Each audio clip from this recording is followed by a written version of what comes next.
the Bible. Is it hard to understand? When it comes to reading the Bible, the first thing that comes to mind is the fact that this is the Word of God. The seals have been broken, and the truth is here. And when we go throughout the scriptures, when we go throughout extra biblical records, we find that the language that God employed, that He used to create the heavens and the earth, was the Hebrew language. Christ said, I came for the lost sheep of the house of Israel. But yet no one, no religious leader, no religious church out there anywhere can now identify the 12 tribes of Israel. Can we? God is quite simple, but it seems as if man makes understanding Him hard. What are those mysteries? The truth of your book and the truth will make you free. The Hebrew and Bible Academy, you're invited.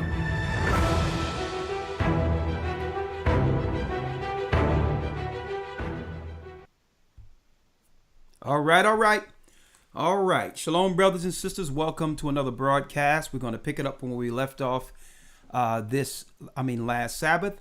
Satan's strategy against Israelites, Part 2. Get your pen, pads ready. Get them ready. If you don't understand what's going on in the earth right now, you will by the time this broadcast is done.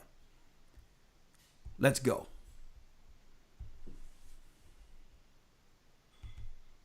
That's right. Bring in that song.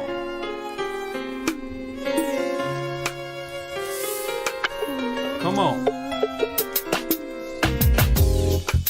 The East is where we're from. The 12 tribes of Israel. The East is where we're from. Come on. 721 BC. The Assyrian king, he took us down, we fell. With a great escape. With a great escape, we went through the Euphrates. The Lord held the water still. That's right. To a land where no mankind dwelt, we went. The 12 tribes of Israel. That's who we be. Manasseh, the Cubans, Ephraim, from Puerto Rico, and Valley from the Isles of Hawaii. The Lord is calling back Israel. Zebulon, from Panama, Gad, the North American Indians, Simeon, the Dominicans, the highest gathering Israel. The Arabs and Africans told us. Assalamu alaikum. Together our wives and children then sold us. Gathered our wives and children then sold. In the belly of these great ships we traveled and fed. By the rivers of Babylon. By the rivers of Babylon we found our brothers here. You gathered us. In Colombia. Whoa. Reuben from Australia. Issachar, the Mexicans. A highest gathering Israel. The Negroes. Benjamin, the West Indians. Levi, the Haitians. The Haitians. A highest gathering Israel.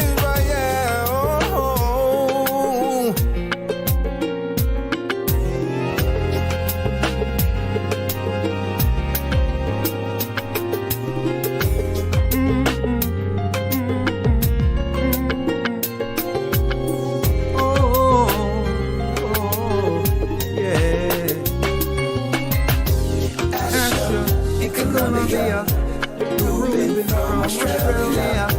Issachar, the Mexicans. That's who we be. Judah, come on. Negroes. Benjamin, the West Indians. Levi, the Haitians. Manasseh, the Cubans. From Puerto Rico, and Valley from the Isles of Hawaii. The Lord is calling back Israel. Israel. Zebulun from Panama, Gad, the North American Indians, Simeon, the Dominicans, Our highest gathering Israel. That's right, our highest gathering Israel.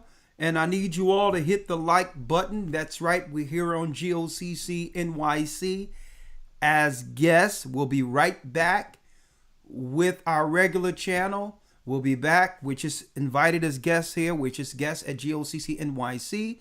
But we'll be cleared to broadcast regularly on the Gathering of Christ Church's main channel, A Gathering 144. Normally by now we would have at least 2,000 people in, but of course notifications and all these other things that has to go on. We're under a shadow ban even in this channel, so don't worry about it. Just hit the like button. Brothers and sisters will follow suit and find us, we hope, before the broadcast is done. So I'm just gonna play one more song. And then after we play one more song, just give you enough time to get more people in, at least 1,000. And then, of course, you got it. We'll begin the broadcast.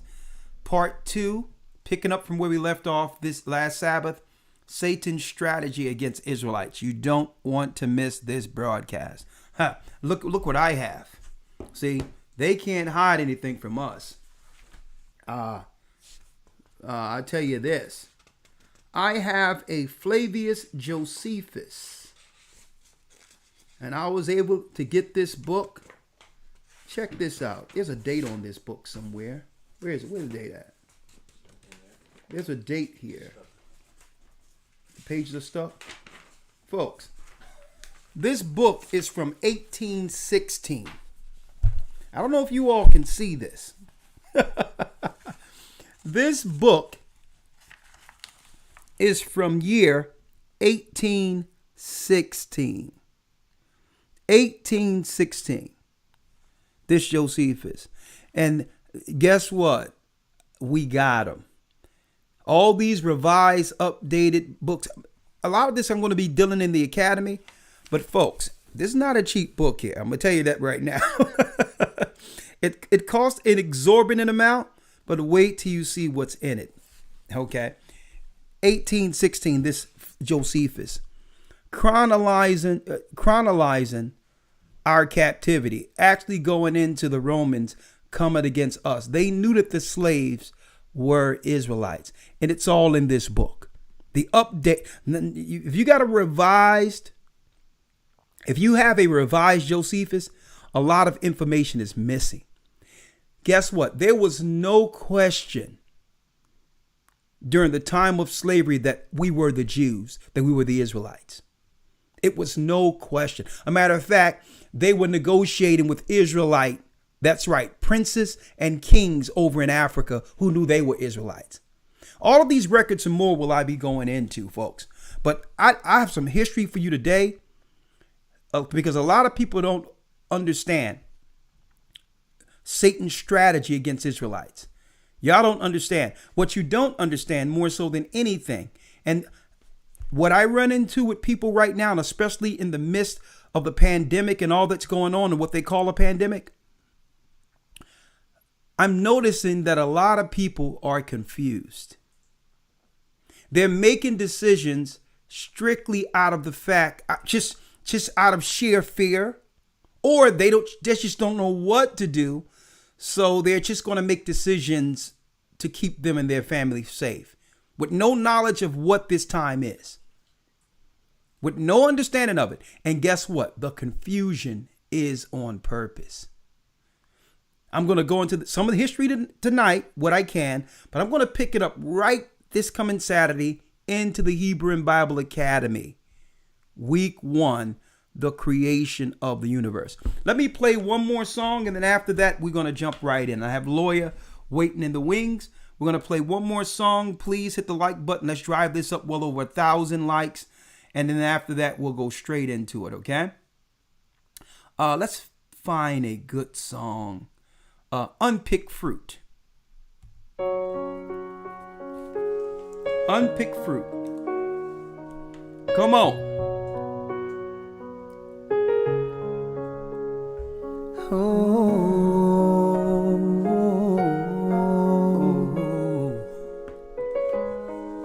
saw you coming up to my tree, the 12 branches of Israel. Come on. Saw you coming up to the tree. Pick me.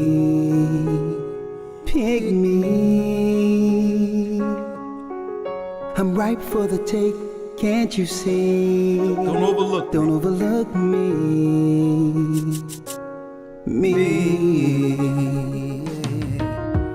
I've been waiting here every day watching you. Please come to this side before the wind cut me loose. I saw you coming up to the tree. Pick me. Unpicked fruit, woe is me. Reach out your hand. Catch me before I hit the land. I'm better than all. We're better than all left here. Still hanging, just hanging from this tree. This tree. What are we? Unpicked fruit, woe is me. Yeah, it just started, Micah. You went right on time. I can feel. Come on. I can feel it.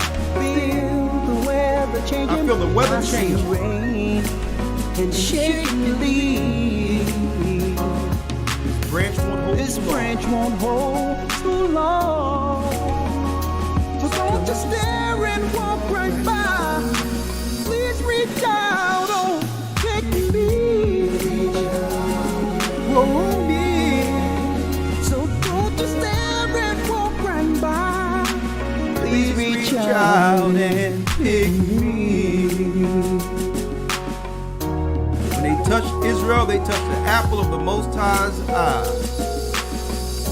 I hope it won't be too long.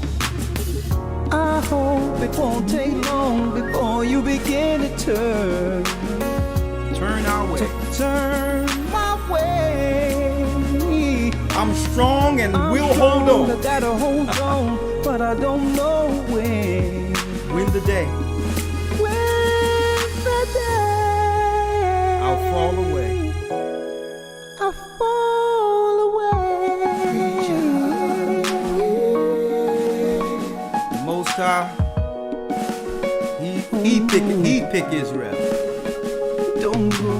People can turn their back, they can do what they want to do, but guess what? The Most High is always there for us, right? We haven't been forsaken.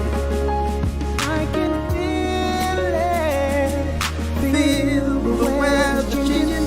I see rain and shaking leaves. Saw you coming up to my tree. Pick me. Pick me. I'm right for the take. Can't you see? So don't just stare and walk right by. Please reach out. Take me. Hold me. So don't just stare and walk right by. Please reach out and pick me. That's right. That's right. Let's jump right in. Satan's strategy against Israelites. First and foremost, I don't believe our people or the people in this earth realize that we were born into a war. That nothing is by chance. That where we live, where we work, what church we go to, everything was strategically placed in front of us as traps. A lot of people don't understand this. Most people are confused because they'll say, well, who can be so diabolical? Who could be so wicked and prey on the innocent and destroy the elderly and kill children and destroyed the womb of our women so that they cannot bear children. Who would strategize the destruction of an entire race of people? See, a lot of us can't fathom that level of wickedness. But guess what? Satan can. There's a strategy. And truth is the only way to win. First and foremost, Elder Lawyer, you with me? Yes, sir. Shalom. Shalom, Elder Lawyer. Let's go straight in real quick. Let's go straight in. Let's go to Hosea 4 and 6. And another thing, I'm going to set this up. Another thing we're dealing with here is that the fact that most people out there, some people out there will claim, well, I just don't believe what you're saying. I don't believe in the Bible. It doesn't mean you're going to absolve yourself or cover yourself, right? Or be able to run from what the Bible says is going to happen prophetically. It's best to understand it, trust in it, for the sake of preparing for you and your family. Only the ignorant discounts things or dismisses things.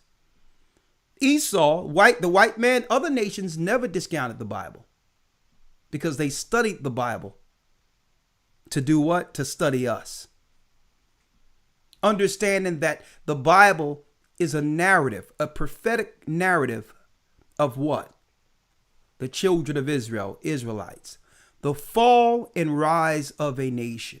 So you might dismiss the book, but the other races of people who has control over our families and control of the corporate Borg under Satan right now, they don't ignore it.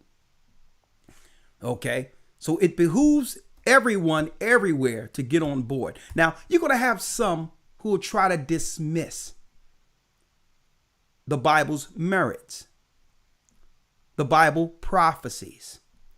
But I'm going to tell you, all right, without the Bible, who can actually quantify and break down what's going on right now without the Bible? Anyone? So let me pull this up real quick because we're going to give some insight to what's really going on in the earth with part 2, Satan's strategy against Israelites. For those who missed part 1 last Sabbath, don't worry about it. It's right here on this channel, GOCC NYC. You can look at it, in your spare time to pick up from where we're about to start. Okay.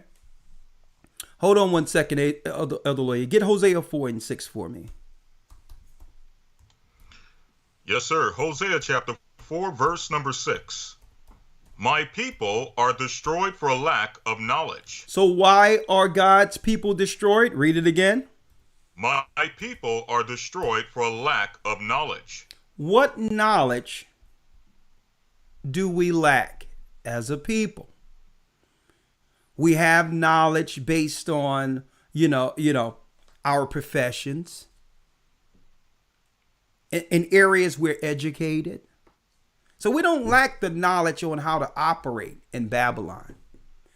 But we lack the knowledge of what Babylon is. Okay? You don't lack the knowledge to be able to operate. Go to work, make money, don't make waves, do not commit crime, take care of your family. So the actual understanding of how to live on a daily basis is not what most people lack, even believers. But we lack what type of knowledge? The knowledge God intended us to understand. Okay. We lack the knowledge that our Creator intended for us to understand. You have knowledge. There's many educated people. But yet the Bible states the wisdom of this world is foolishness with God. One of the most ridiculous notions is for our society or people in our society to think that they could take the Greek model of education and apply it to what? Understanding the Bible theologically. That was one of the most ridiculous notions. Okay, and that's a mistake we have made in this earth, and trusting those who have went to the enemy to teach us about the Bible through the Bible theologian school. Okay, the disciples wouldn't have went to theologian schools. Okay, all the churches that were set up were not under Greek educational vocational institutions. So we don't even lack that knowledge. We have a lot of smart people who are darkened when it comes to the understanding of the Bible. Our hopes tonight with this broadcast is to clear it up for our people. Discerning, understanding the time we're living in right now. Our people are destroyed for a lack of knowledge. Read. Because thou hast rejected knowledge, I will also reject thee. So because we have rejected knowledge, the knowledge of God, the Bible, the Most High in turn said, well, okay, if you don't want to hear my instructions, I'm going to let you out there by yourself. Okay. Right now, what's going on in the earth concerning our people and the decisions we're making, it's clear. We are a rejected people. And this is why I started out in the scriptures. Started out with the song, Pick Me. Pick me. We're the apple of the Most High's eye, looking for love in all the wrong places. We are a rejected people because why? We refuse to choose the book that quantifies what's going on concerning us prophetically. The Bible says, my people, the Israelites, the Bible, that's right, Israelites are God's people, are destroyed for a lack of knowledge. What knowledge? We are educated, but the Bible says the wisdom of this world is foolishness with God. A lot of us believe that our degrees, our accomplishments here mean something with him. You can flatter the guy next door, someone in your family. But it's nothing to the Almighty in understanding how to prepare in one of the most prophetic times since the earth existed. Our education means nothing in the grand scheme of things. The wisdom of this world is foolishness with God. And that's what it means by, from another understanding, breaking it down, of being born again. You can't bring your degrees and your education and how long you studied under this world and think that applies when it comes to understanding the direction according to the Almighty. We must humble ourselves and guess what? Empty ourselves out and understand that we cannot flatter God and the angels in the heavens like we can a family member or someone next door. He's not having it. And this is why you go to doctors, you go to lawyers, you go to people who have accomplished something in this society, and they are just as confused as who? As the laymen, the poor people, the people with no education at all. Everyone is confused concerning what's going on right now because we lack the knowledge of God. By lacking that knowledge, what? Let's go to Isaiah, Elder Lawyer, 5 and 13.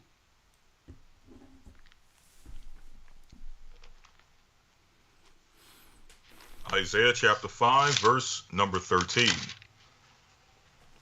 Therefore my people are gone into captivity, because they have no knowledge. And this is why we went into captivity. No knowledge, no direction concerning our true purpose.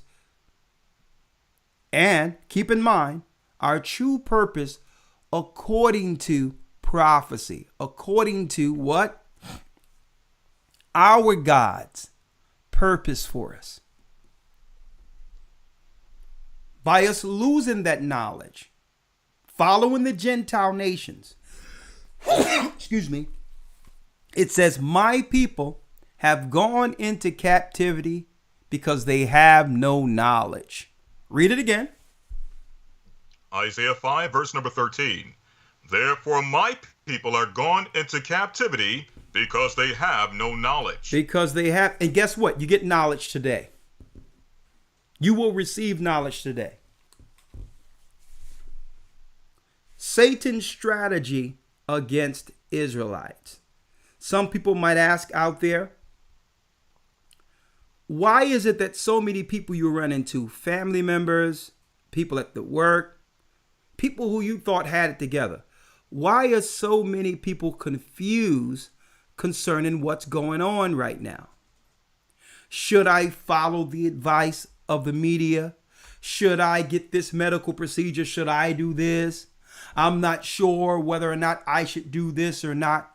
Why is it so many people are confused right now? First and foremost, they're seeking direction from the wrong place. We should be seeking direction as believers in God from the Word of God. And if anything, what I've seen within the last year with this so-called corporate thing we see that's going on out here, there's less people in this earth who really believe in God in the Bible than were claiming that they believed in God in the Bible. If we've learned anything this year, we've found out how many people trust more so in this world than in God. People are totally confused. Some people think if they can just ignore it altogether, that means that the Bible prophecies won't have any effect on them. Or they'll claim, well, I don't believe. So what if some of you people out there don't believe that we're the Israelites? So what if some of you don't believe that what's going on is a precursor? It's really, believe it or not, we're on the second step, leading towards the last step, the third step, towards the mark of the beast. That's how close we are. Suppose none of you believe prophetically that this so-called thing they're doing in the earth today is one step away from the mark of the beast. Right? Listen, I said it last year when people asked, well, is this the mark of the beast? Was this the mark of the beast? And I said, listen, this, and maybe this is why they wanted to take down some of the videos. I said, listen, no, this is what they're using to implement. They're putting the foundation in place to implement the mark of the beast. And those who fall for whatever they got going out there will what? Chemically and otherwise they'll be moved towards making that choice. If you're confused with this, you're going to do that. The mark of the beast. So whether you believe it or not, you're still subjected to the Bible prophecies. Whether you believe it or not, you're just going to fall on the wrong side of them. Elder Lawyer, Romans 3:3. Yes, sir. Romans chapter 3, verse number 3. Come on. For what if some did not believe? Read that again. For what if some did not believe? Because some people out there think that if they don't believe, the prophecies of the Bible won't have any effect on them. Well, I'm a Buddhist. I'm an atheist. The white man wrote the Bible. The Bible is those are just man's words. You know what? People actually make those statements in fear. And the fear factor is, what if the Bible is true? So they'll do that to dismiss it so that they don't have to be accountable to it. Well, when it comes down to it, whether you're dealing with Egyptologists, whether you're dealing with Islam, New Age movements, Hindu, Buddhist, it doesn't matter what. There's no book they can actually bring out right now that can tell you what's going on in real time. There's only one book that said that we would be living in a world such as this. Medical martial law, RFID chips, mark of the beast. It's only one place you can go, and they know it, the Bible. But if they dismiss it and say, well, it's tampered with, it's the white man, this was just white men's idea, then they feel that they're not accountable to it. See? So that's why Paul even asks in Romans, so what if you don't believe? Read. Shall their unbelief make the faith of God without effect? Because you don't believe, does that mean the prophecies of the Bible will not happen because of your unbelief? See? God forbid. Most people would rather stay confused to what all this is than going into the Bible, preparing, understanding that God said that. But because by doing so, they're now accountable to change their life. A lot of them, even the starch atheists out there are scratching their head right now. They're out there saying, well, okay, all right. So they done switched it to there is no God to, well, I believe that there's a higher being. Well, that higher being has a moral standard for people. And it's not subjective, which means, well, as long as I'm a good person. There's no way to determine what's good or bad without a law. So even the starch atheists out there are examining this and saying, I don't really get down with this Bible thing like this. But I have to admit, what's going on right now was told to those Israelites thousands of years ago. And when I open a King James Version Bible, it's stating exactly the time we're living in. Even the starch atheists have to admit that there's something to this book. But the majority of people, it's not that they don't believe the Bible. They know that one of their acts or one of their sins, the Bible speaks against. It's not that they don't want to believe in it, but if they go into it, their conscience now is doing what? Either accusing them or excusing them. You can't do it without will and read the Bible too. The Bible will actually do what? Shine light on your darkness, which would begin a change. So that's why most people are confused right now. It's not that they don't believe the Bible, but they'd rather stay away from it because it's more than just planning and navigating through this medical martial law. It's self-examination for change. So what if some did not believe? Shall your unbelief make the faith of God without effect? Will God stop his prophecies because of you? No, you'll just get rolled over. Read. God forbid. Yea, let God be true. Let the Most High be true. Read. But every man a liar. And this is why so many people are confused in the earth today. Because you're listening to these people, these talking heads, who are lying to you. Well, I don't know. They're saying one thing today and another thing tomorrow. Oh, my job is saying this. My family's saying this. Well, she got it. Well, he got it. You're trusting in man. You're looking for man to build that confidence to make a decision. When the Most High says, let him be true. and every man a liar. See? Line in the sand. I don't have to believe anything man is telling me. Especially the same people who have never did anything that would lean towards me trusting them.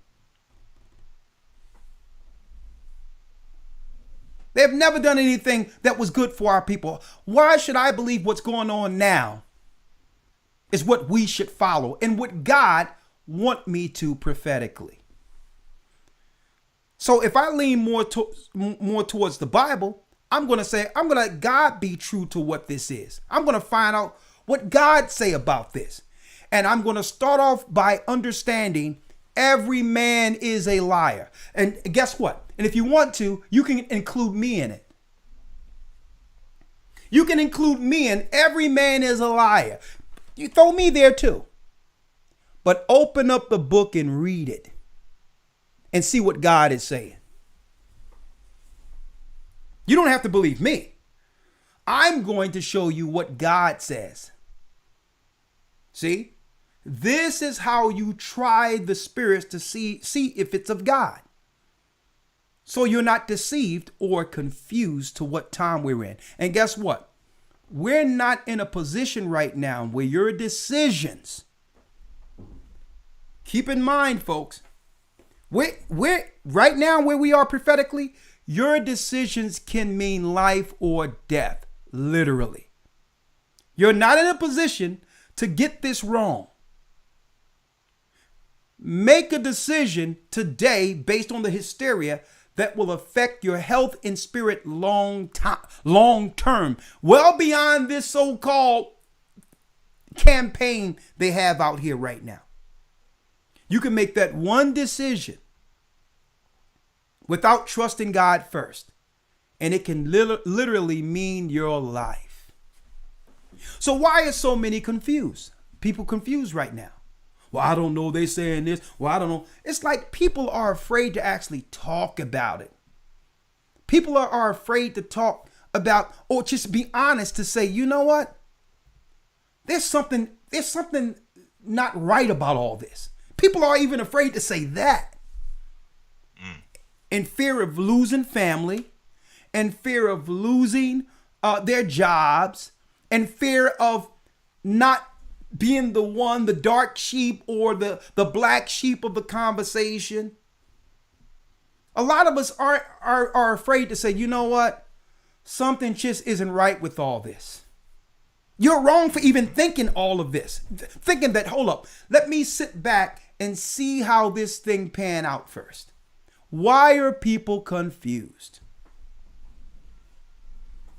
Because what? God put you to the test. He says, listen, let all people be a liar.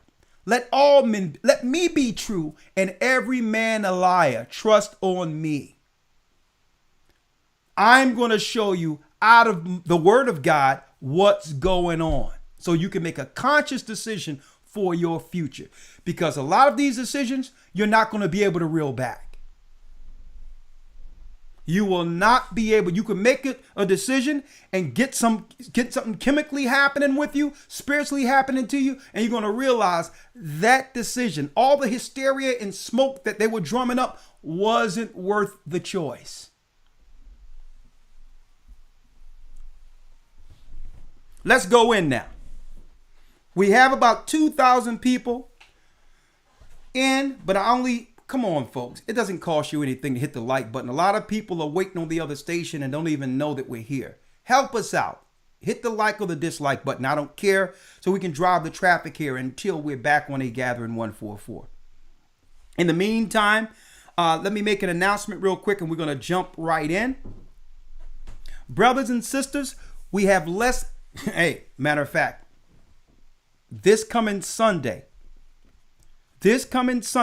April 18th, begins our first installment, our first week of the Hebrew and Bible Academy. Okay? Now keep in mind, it's dirt cheap. It's only 2 monthly payments of $75. Okay? You pay for the 2 months, the third month, you got. You get 3 months. You only got to pay $75 for 2 months, and you're in for the full 3 months. 12 weeks of serious understanding. From a what? From a scholarly perspective. You sit down there with your Bible and the sources we give to you. We send it to your email. You open it up and you will learn the Bible like you've never understood it before. You don't have to be a theologian. You don't have to be a scholar. You don't have to be a preacher or pastor to understand your history book. That's what the Bible is. We'll teach it to you with all of the resources we have here. But it's a class setting, and the money goes towards us finishing the work and getting to other people, expanding this knowledge. Okay, so it's a benefit for others who haven't received this yet. And we guarantee you, you can learn more in one academy, 1 week. Just one session. I mean, try it. Then you've learned all your life in the Christian church or a Muslim or any other religion you've ever been a part of. You'll see the Bible in its true light. This coming Sunday, I would like to see you all there. We will have brand new in-depth lessons that have never been taught before, and we make sure that no academy is the same, so I bring in new lessons every 3 months. Okay? We're going into week 1, the creation of the universe. The new lessons we're going to be going into are portals, breaking down portals. Portals, the gates between heaven and earth. How do angels travel? How do you recognize when angels are coming into our realm? Keep in mind, there's no such thing as meteorites. That's a lie. There is no rocks or space junk or rocks coming into our atmosphere. It's the news lying to you. What's coming into our atmosphere when we see things that are coming into our atmosphere, into the earth? According to the Bible, and where do they come from? How do they travel? We're speaking of celestial beings. They're not aliens, they're angels. I'll be going into that. Portals, the gates between heaven and earth. Marriage and family, can it survive? Okay, can it survive? Why has Satan strategically set up a system to divide man and woman? And who's the real enemy? And why have it ended up in this earth today where women are sided against men and man against woman? We're going to go into that. The spirit of the Baphomet, the transsexual Satan, being an enemy against family. I'm going to be going into that. We're going to also break down the 70 weeks of Daniel. We're going to break that down. The book of Revelation, how it all ends. I'm going to be touching on that a little bit today. But we're going to end it in week 12 in our Hebrew and Bible Academy. And we're going into the war of the gods. The fallen angels have been covered as aliens. I'm going to be going into all of that. Okay. And our rulership in Egypt before we became a nation. Before we became the nation of Israel, we lived in Egypt. We were a Shemitic family living in an Hamitic land. And we're going to have parts of Egypt, which is our homeland, again. I'm going to be going into those geographical locations. And one other thing I would like to do is I'm going to go into Ham, Shem, and Japheth at the Tower of Babel to show people all the races on the earth. Okay? All the races on the earth. Who is the white man? Who is the East Indian? What does an African really look like? Why have they lied and claimed we were Africans or Hamitic when they know that we are from the Middle East? All of these things and more will be broken down in the Hebrew and Bible Academy. 3 months of knowledge unsurfaced. The truth about the book of Enoch, the secrets of the times, breaking down the fact that we're not in 2021. That's a bold-faced lie. We're not even in the year 1800. Okay? There's calendars all around the earth with different times. Why do they have us in 2021? All this is broken down within that 12 weeks, 3 months. So I wish that you would all come there. Go to historytimes.org. I'm going to type it in so you can have it here real quick. historytimes.org. Okay. We have Shapat going in as we speak because he's been off for a couple of weeks. So we're going to have really filling almost 2 weeks worth of information as far as real-time news. You need to understand what's going on outside of this corporate campaign, this beast campaign that they're inundating us with. Okay. So we have Shapat who's going to go into the news. Elder Lawyer is going to go into week 1, breaking down the Hebrew alphabet and show you its origin. Hebrew is the original language of the earth. So we're going to be going into that. It's simple. You don't have, if you work Sunday or you're busy on Sunday, enjoy your Sunday. Okay, you don't have to be there. But keep in mind, if you pay for the academy, even if you're not there Sunday, you'll still get the links to be able to follow us and get the full lesson. Because some people work on Sundays. That's understood. And that's why we've made it convenient so that even if you're doing something else on Sunday, you can hit your links and still get your full day of lessons. Okay. So some people may say, well, I got to do things on Sunday. It's the only day I have free. That's fine too. You can get the link, chop it up within the week and see separate parts, but still get the information before week 2 comes into play. Okay, so you don't have to be there on Sunday. Okay, someone says, I can speak Hebrew now because of the academy. All praises be to the Most High. So I wanted to put that out there. Get into the Hebrew and Bible Academy, historytimes.org. It'll be the best $150 you've ever spent. 3 months of information. And keep in mind, we have never went up 1 cent. All the years we've been doing the academy, we kept it the same. $150 for 3 months. So be a part of that. Now, let's jump right in, Elder Lawyer. Let's jump right in. I said it. I said it last year. What did I say? I said, listen, folks. Right now, what they're doing isn't the mark of the beast. It's a segue into putting in the foundation for that.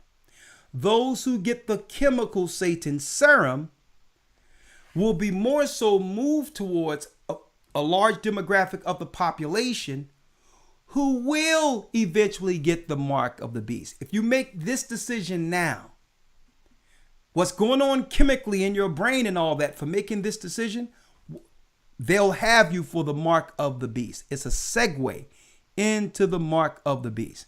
So I made it clear, right? So what are their true plans? What are their true plans prophetically, right? So let's clear up some of the confusion.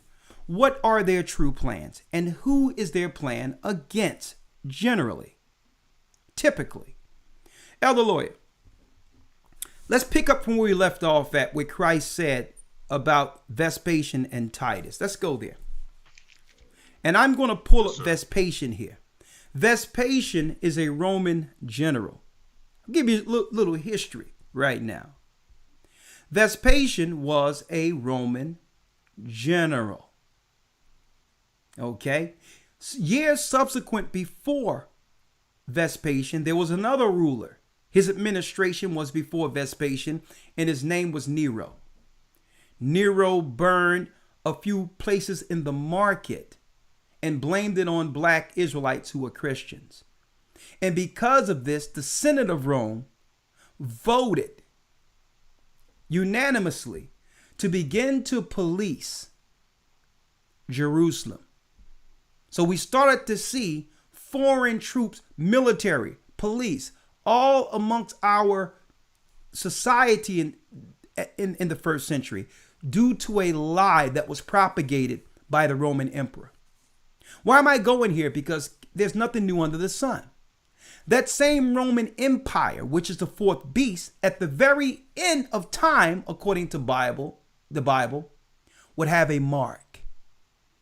It would use technology to mark all those who belongs to Satan. See? So Christ talked about this. Christ warned the churches about this. That at the very end, there will be technology that would lead to them chemically inducing us before bringing us into the mark of the beast system. Okay? And what would happen is, that's why they wanted to do health care as well as mental health, and started propagating that and pumping that up through the media so that they can get into our minds and do what? Eventually chemically induce us so that we will make decisions, not being cognizant or sober minded.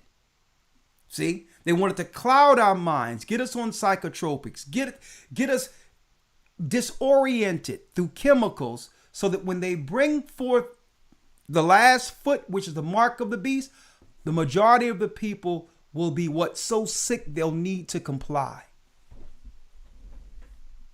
See? I'm going to go into it. This is history we're going into. Listen, of course, there's a lot of history in the academy, but hey, we might as well get the ball rolling right now. Right? Elder Lawyer, let's read. Christ. And this is for all you Christians out there. There's no Christian or person who believes in God or the Bible should be confused concerning their decisions right now. Chemically, medicine, or otherwise. You're supposed to be looking at everything first through God's lens. Let all man be true. Remember Romans 3:3. Let God be true and every man a liar. So the talking heads will lie to you. Okay? They'll make you, they will scare you into what? One of the worst decisions you could have made in our lifetime. And keep in mind, the decisions people are making right now wouldn't be possible if we weren't under what? An emergency mandate.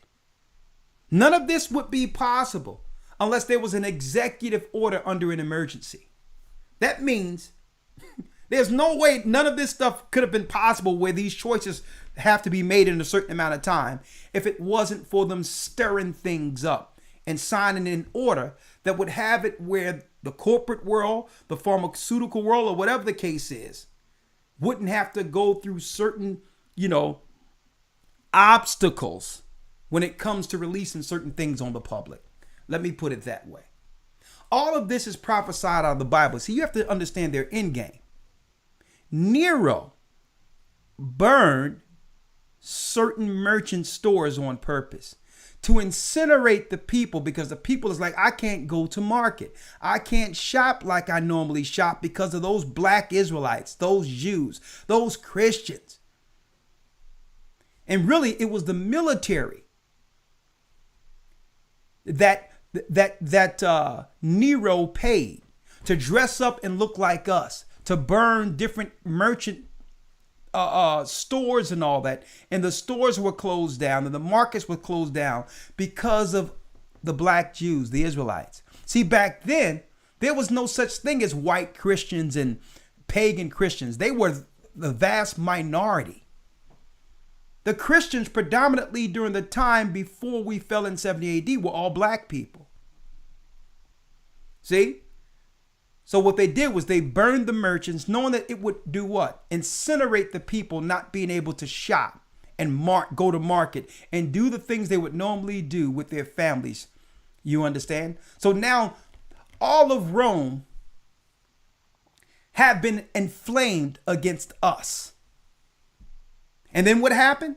After Nero's administration ended, Vespasian came on the scene. And Vespasian and his son Titus, now, after having military around us, came with a new campaign. we need to build a trench or a wall to keep these people in the cities. Now, today they're using an invisible wall by claiming that we are disproportionately subjected to a disease. The same thing they're doing now, they did then. They begin to build a trench around us and to make everyone believe that we're the enemy, we're the disease, we're the problem. See? Come on, let's read it. Let's read it, Yes, Lloyd. sir. This is St. Luke chapter 21, verse number 20. And when ye shall see Jerusalem compassed with armies, then know that the desolation thereof is nigh. Then let them which are in Judea flee to the mountains, and let them which are in the midst of it depart out, and let not them that are in the countries enter thereinto. Come on. For these be the days of vengeance, that all things which are written may be fulfilled. Jumping to verse 24. And they shall fall by the edge of the sword. They shall do what? And they shall fall by the edge of the sword. They shall fall by the edge of the sword. This is Christ telling Christians. That's why I understand how Christians will even go for what's going on out here right now. What Christ do you believe in? Where you would be more subjected to Satan's serum and Satan's campaign and the talking heads and believe them more than the God you claim to serve. Come on. And they shall fall by the edge of the sword, and shall be led away captive into all nations, and Jerusalem shall be trodden down of the Gentiles until the time of they'll be trodden down by the Gentiles. Gentiles are non-Israelites. Like example, white people are Gentiles. It doesn't matter what their religion is. Okay? Chinese people, they're Gentiles.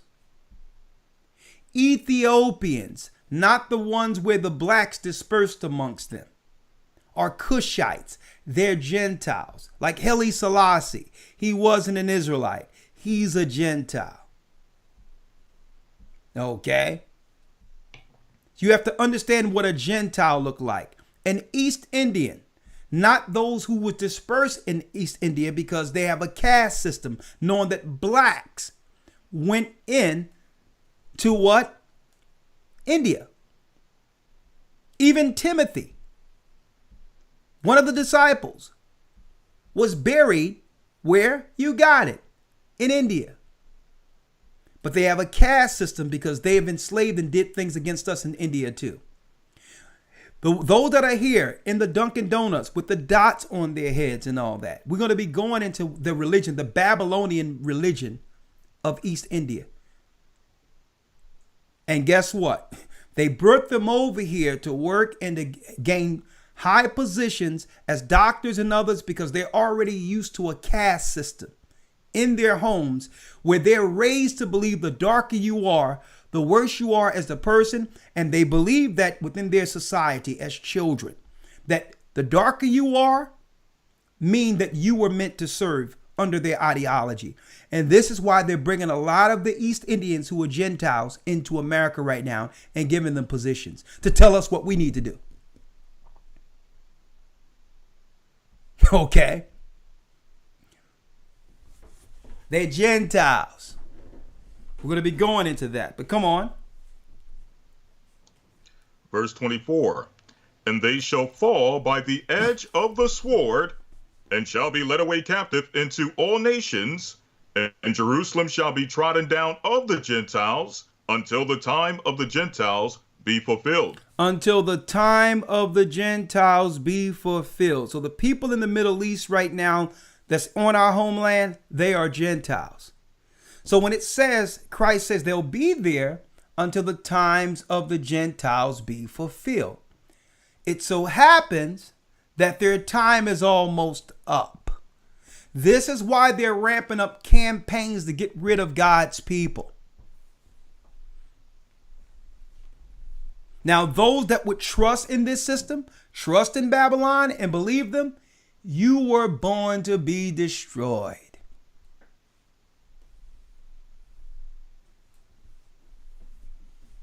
If you don't trust in God, don't forget. And why am I saying this? Some people might think that's insensitive. God, even Christ said, there's only two masters. Either you love one and hate the other. If you believe what they're saying out there, Satan is your master. And you were born to be destroyed. If you would trust this system over God, you were born to not inherit the kingdom of heaven. You were born to be an example. What example? The example of an unbeliever. You were born to be that example. If you hear what those people are saying out there, this is a religious campaign. You can't see that? They got you confused on purpose. You can't see that? And all the time, our people are dropping like flies, and you think this isn't orchestrated? So when people say, well, I'm confused and I don't know, I'm just going to just do this to be safe, or I'm going to do this because, I don't know what to do. Guess what? You're an unbeliever.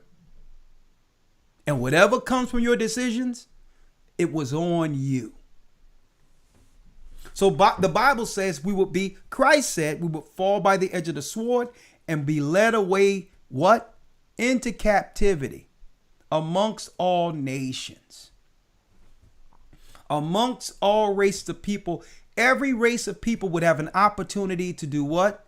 To enslave the children of Israel until the awakening happens, until we begin to come back to the Almighty, and we're living in the awakening. That's what's going on right now. Some people are asking, well, if this is the mark of the beast, is that the mark of the beast? Y'all not sure what's going on. And I told you all, it's more so about the campaign through sorcery to push fear. And fear will lead you to decisions. And this is why, and I said it over and over again, why at the very end, they would have the majority of people in the earth under a hive mind. Which goes back to the Tower of Babel. A hive mind is what? A system controlled through the emotions of women. Is it wrong that a woman have her emotions? Absolutely not. But you can't have a population who would thrive through what? Making decisions strictly off of how they feel or emotions. The system can easily move you into what? A trap. Keep in mind what they've studied when it comes to the woman's nature.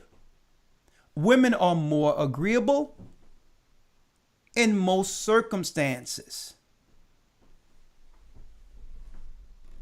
They try not to do what? Make waves in most circumstances. They're more agreeable. They don't want conflict.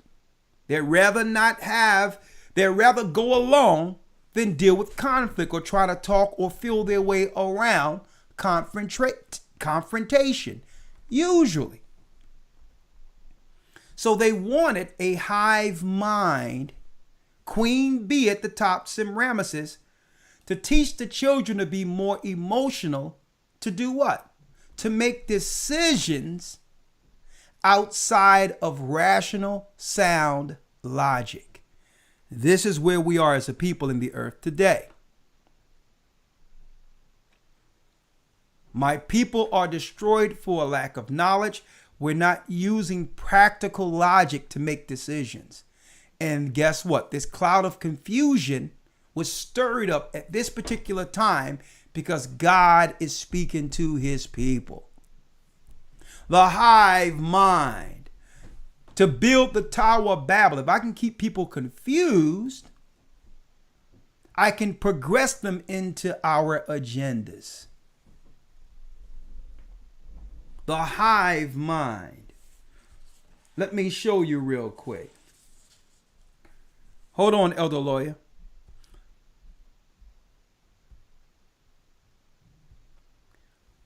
Here's a book right here I have from 1816. The original Josephus. 1816. And in this book that's not revised, it breaks down the ideology that people are living under today. They're under a hive mind, where they're all under one mind, but not God. So they can be easily influenced from what? From the tower. From the tower, they were influenced to build against God. See, this is why Satan, under Nimrod and Semiramis, had to pick a place in Shinar, make it all shiny to lure all of the people who are innocent and pure, the children of Noah, into an area in which they can be influenced all at once from the tower. The tower. Now your towers do what? Sends out frequencies and speak to one another. Speak to people so that they can all be on one agenda. Now, when you go into this, let me read this real quick. Let me get the Tower of Babel here. I'm going to read a little bit what's on your screen.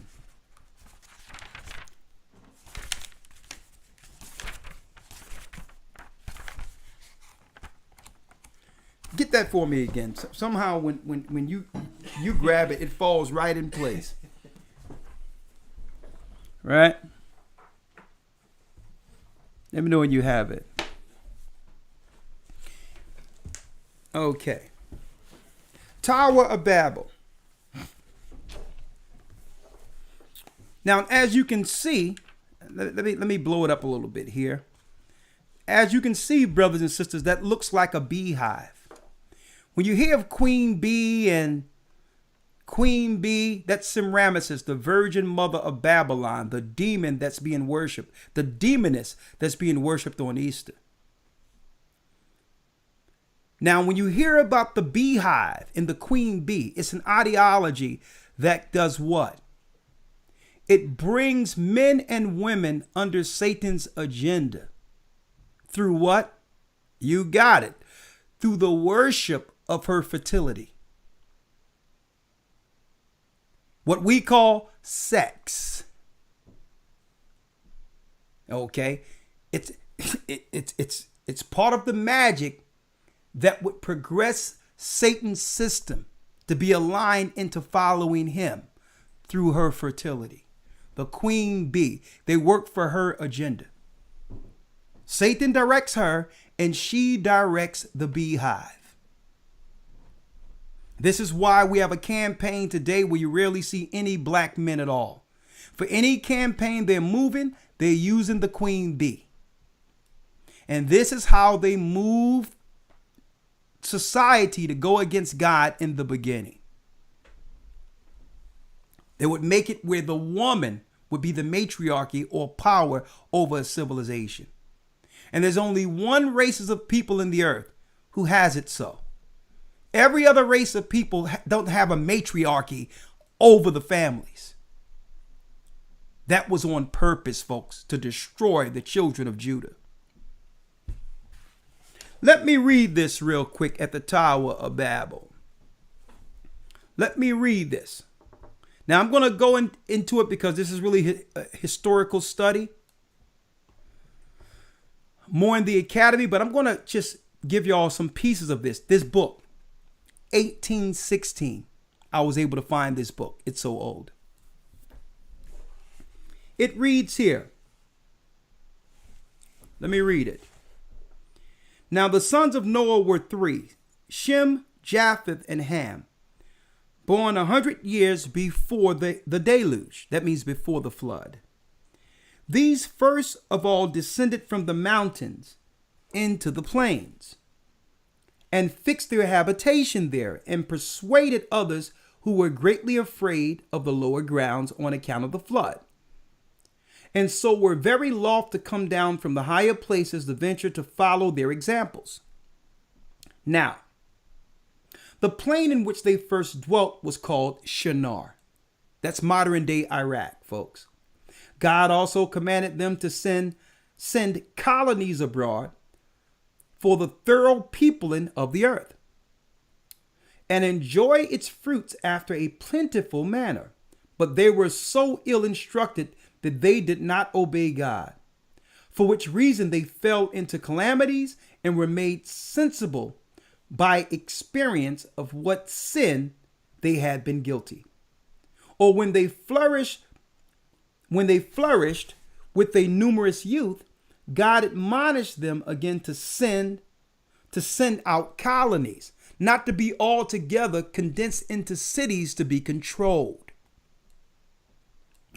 But they, imagining the prosperity they enjoyed was not derived from their favor of God, but supposing that their own power was the proper cause of the plentiful condition they were in, people started to believe that it was because of their hard work and their fortitude as to why they were blessed. They stopped giving credit to the God who saved them through the flood. Ungrateful. It says here, and it says, God admonished them again to send out colonies, but they, imagining the prosperity they enjoyed was not derived from the favor of God, but supposing that their own power was the proper cause of the plentiful condition they were in, did not obey him. Nay, listen, they added to this their disobedience to the divine will, the suspicion that they were therefore ordered to send out separate colonies, that being divided asunder they might the more easily be oppressed. Now it was Nimrod. Nimrod is the virgin child of Semiramis. The virgin birth have nothing to do with Christ and Mary. Here is its origin. Now it was Nimrod who excited them to such an affront and contempt of God. See, he started to teach contempt against God, right? Like your universities does today.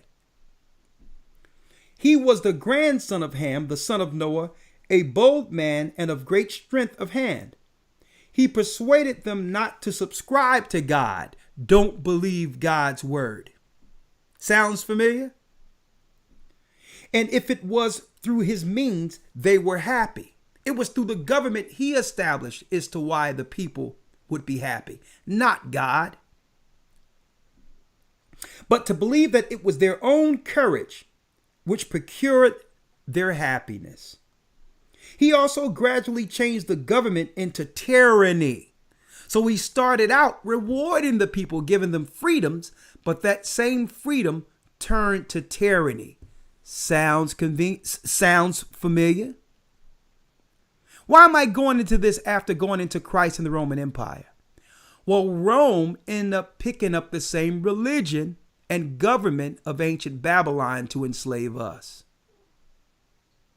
They'll give you freedoms only to take it away when you decide to exercise your freedoms above their power. So are you really free? That means they'll let you exercise your freedoms as long as you do what? Reject your God and subscribe to their power. And when they see you getting too loose in your freedoms, they'll begin to tighten the belt. You can't go out like normal. You can't go out and shop as normal. You can't go out amongst your family like you used to. You can't travel freely anymore. You cannot protect yourselves. See? You have freedom to serve him, Satan. Let me show you here. He also gradually changed the government into tyranny, seeing no other way of turning men from the fear of God, but to bring them into a constant dependence upon his power. So how do you do that? Well, the way they do it in this world is to make people weak. You divide people, make them weak and sick. Therefore, you will be more concerned with your health. You will be more concerned with surviving than exercising your freedom beyond their power. He also said he would be revenged of God if he should not have in mind to drown the world again. So he would actually build a tower to fight against God himself. That means the governments, like the Babylonian governments, hate the God of Israel, hate the God of the Bible, and is seeking to build technology to fight against it. If he should have a mind to drown the world again, for that he would build a tower too high for the waters to be able to reach, and that he would avenge himself on God for destroying their forefathers. So Nimrod had the bloodline of Nephilim, the same powers, the same beings that were destroyed in the flood. I'm going into that in Tracing the Serpent Seed, week 3 in the academy. Now the multitude were ready to follow the determination of Nimrod. So December 25th, when you're celebrating Christmas, you're celebrating Nimrod, the birth of Nimrod. Easter, that you celebrated, was the Virgin Mother being what? Impregnated by a god, not our God, Satan. An immaculate conception in ancient Babylon to celebrate the goddess Estereth, who came down in an egg on the river Euphrates. Only 9 months later, which is December, from the spring, to bring forth a child without man, because the child was born of Satan. Easter and Christmas is celebrating what? You got it. The consummation of evil in the earth that would build a government against God and his people. Now the multitude were very ready to follow the determinations of Nimrod and to esteem it a piece of cowardness to submit to God. They would try to do what? Shame people who were believers. You're a coward. You're going to believe that stuff? You're going to believe the Bible? You're going to believe the scrolls? There's higher knowledge. Yeah, Satan is smart. Satan is wiser than Daniel. And it's through his wisdom he made people believe that it's okay to not trust in God. See? So through all their wisdom and technology, they started to believe it was through their hard work and technology that they were able to build cities, empires, and began to forget the God who saved our forefathers in the flood. Ham, Shem, and Japheth. Sounds familiar, right? And it says here, listen to this clearly. Now the multitude were very ready to follow the determinations of Nimrod and to esteem it a piece of cowardice to submit to God. And they built a tower. Because why? They had a hive mind. One mind against God, like the earth we see today. Neither sparing any pains nor being in any degree negligent about the work. And by reason of the multitude of hands employed it grew very high sooner than anyone could expect. But the thickness of it was so great, and it was so strongly built, that its great height seemed upon the view to be less than it really was. It was built of mortar brick, cemented together with mortar, made of bitumen, that it might not be liable to admit water. When God saw that they acted so madly, he did not resolve to destroy them utterly, since they were not grown wiser by the destruction of the former sinners. But he caused a tumult among them by producing in them diverse languages, and causing that through the multitude of those languages that they should not be able to understand one another. The place wherein they built the tower is now called Babylon, because of the confusion of the language which they readily understood before the Hebrews meant by the word Babel, confusion. Confusion. So, it's no wonder that the majority of the earth here in Babylon are confused to what time it is because they're under the hive mind of Babylon.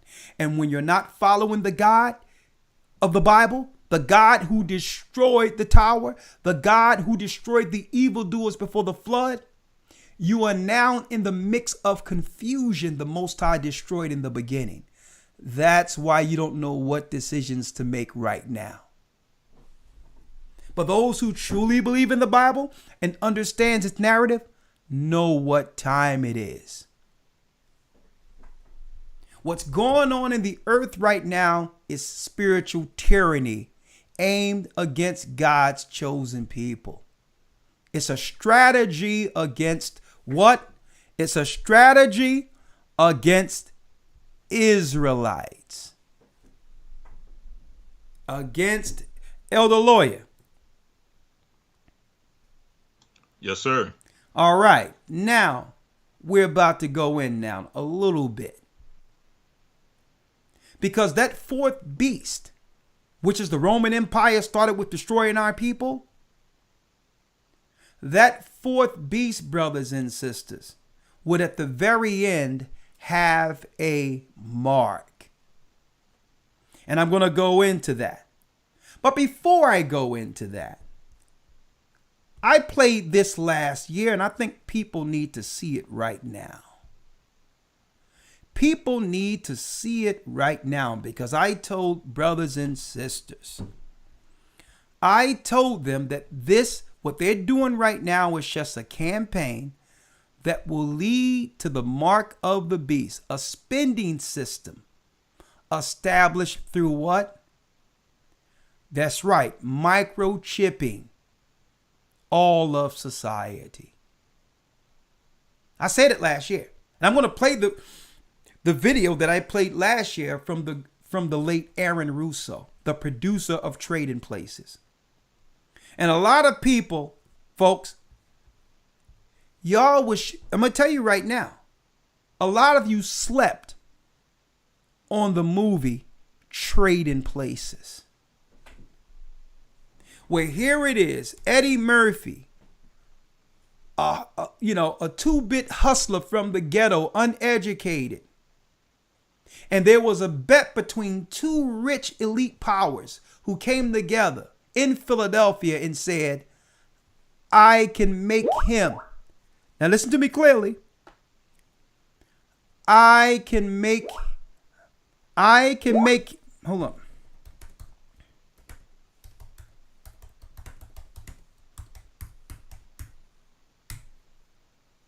Hold on. That I can make him. He has enough intelligence where we can take him off the street and he will be a force to be reckoned with in the business world, a nobody. And we can take this other guy who went to an Ivy League school with all the riches and powers and all the what you would call privileges of growing up Ivy League under an Ivy League family, and we can break him and make him destitute and make him nothing. Aaron Russo was dropping it right there. That at the end of the day, Satan controls either side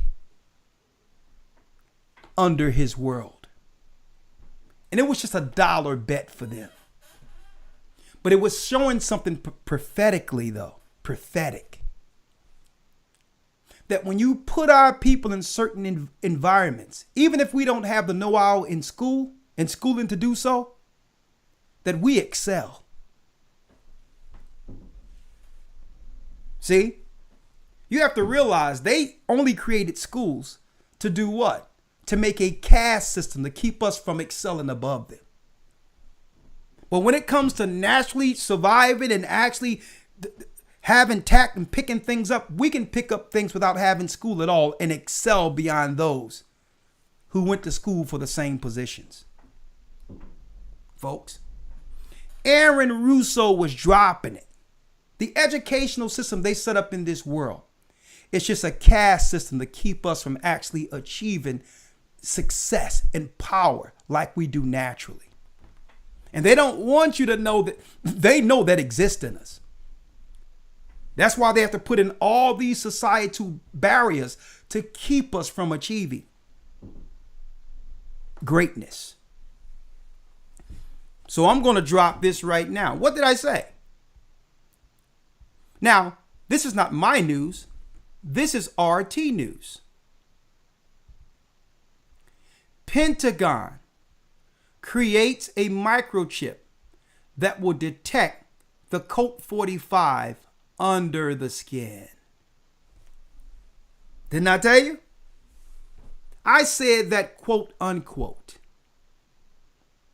that those that are confused to this is going to fall for what's coming. That they're going to make it convenient for you to be able to travel and do everything else you want to do. Because why?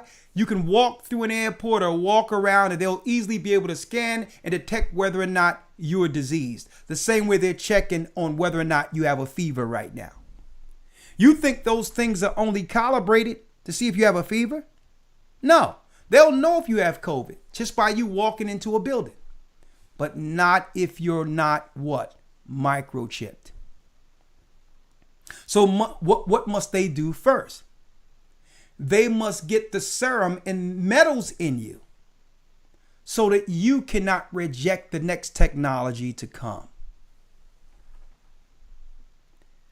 5G, what they're doing there, the chemicals they put in our system on top of this technology will make the perfect slave for Satan. Huh? Aaron Russo, the same guy,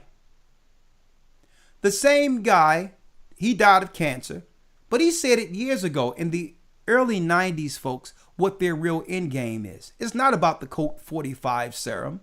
It's not about the campaigns of what they're saying right now. It's what the Bible warned us would happen.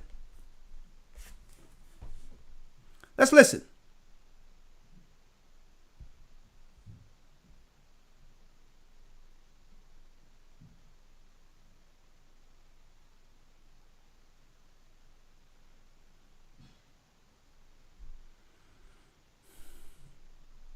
The ultimate goal that these people have in mind is the goal to create a one world government run by the banking industry, run by the bankers, and they're doing it in sections. The European currency, the euro, and the European Constitution is one part of it. Now they're trying to do it in America with the North American Union, right? And they want to create a new currency called the American. Now, there's more to it in this video. But in a nutshell, when you look at the whole interview, because I don't want to get up the whole interview here, fair use, is because he says at the end of the day, they asked him. What did they ask him?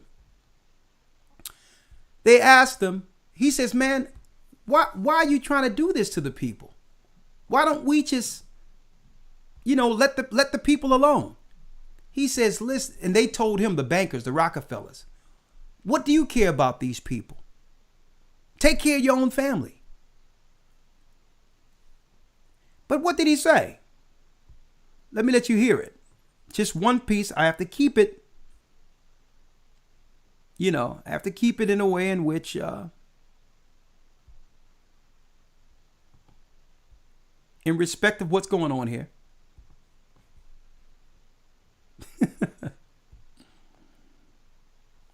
Hold on. This was 11 months before 9/11. Yeah. And Nick Rockefeller, who's a lawyer, he's destruction. That was the next lie. Now specifically, this was a little over 6 years ago. This was 11 months before 9/11. Yeah. And Nick Rockefeller, who's a lawyer, he's become your friend over the previous years. Fair use. And he's saying to you that there's going to be this big event, and then out of that, there's a war going on in Iraq, which we invaded. Some big films, had a lot of other successes. Right. So they were trying to recruit you, and didn't it come down to the point of hey, we are here to recruit you. Didn't join the Council on Foreign Relations. You know, I would have to get a letter to join them, but was I interested in that? And you know, just stuff, you know, leading you on. And I used to say to him that I never really did that because that wasn't where I was coming from. You know, as much as I like you, Nick, you know, your ways and my ways we're on the opposite side of the fence. You know, I don't believe in enslaving people. You know, and he would come back with, "Oh, I do." Or, well, it would be more like, you know. It's better for them. Well, it's more like, you know, how do I put it? It was like, what do you care about them? What do you care about those people? What difference does it make to you? Take care of your own life. Do the best you can for you and your family. What do the rest of the people mean to you? They don't mean anything to you. They're just serfs. They're just people.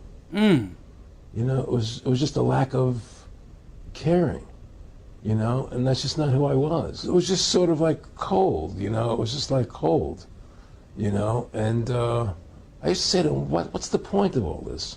You have all the money in the world you need. You have all the power you need. What's the point? You know, what's the end goal? And he said the end goal is to get everybody chipped. Get everybody what? Control the whole society. Let's hear it again.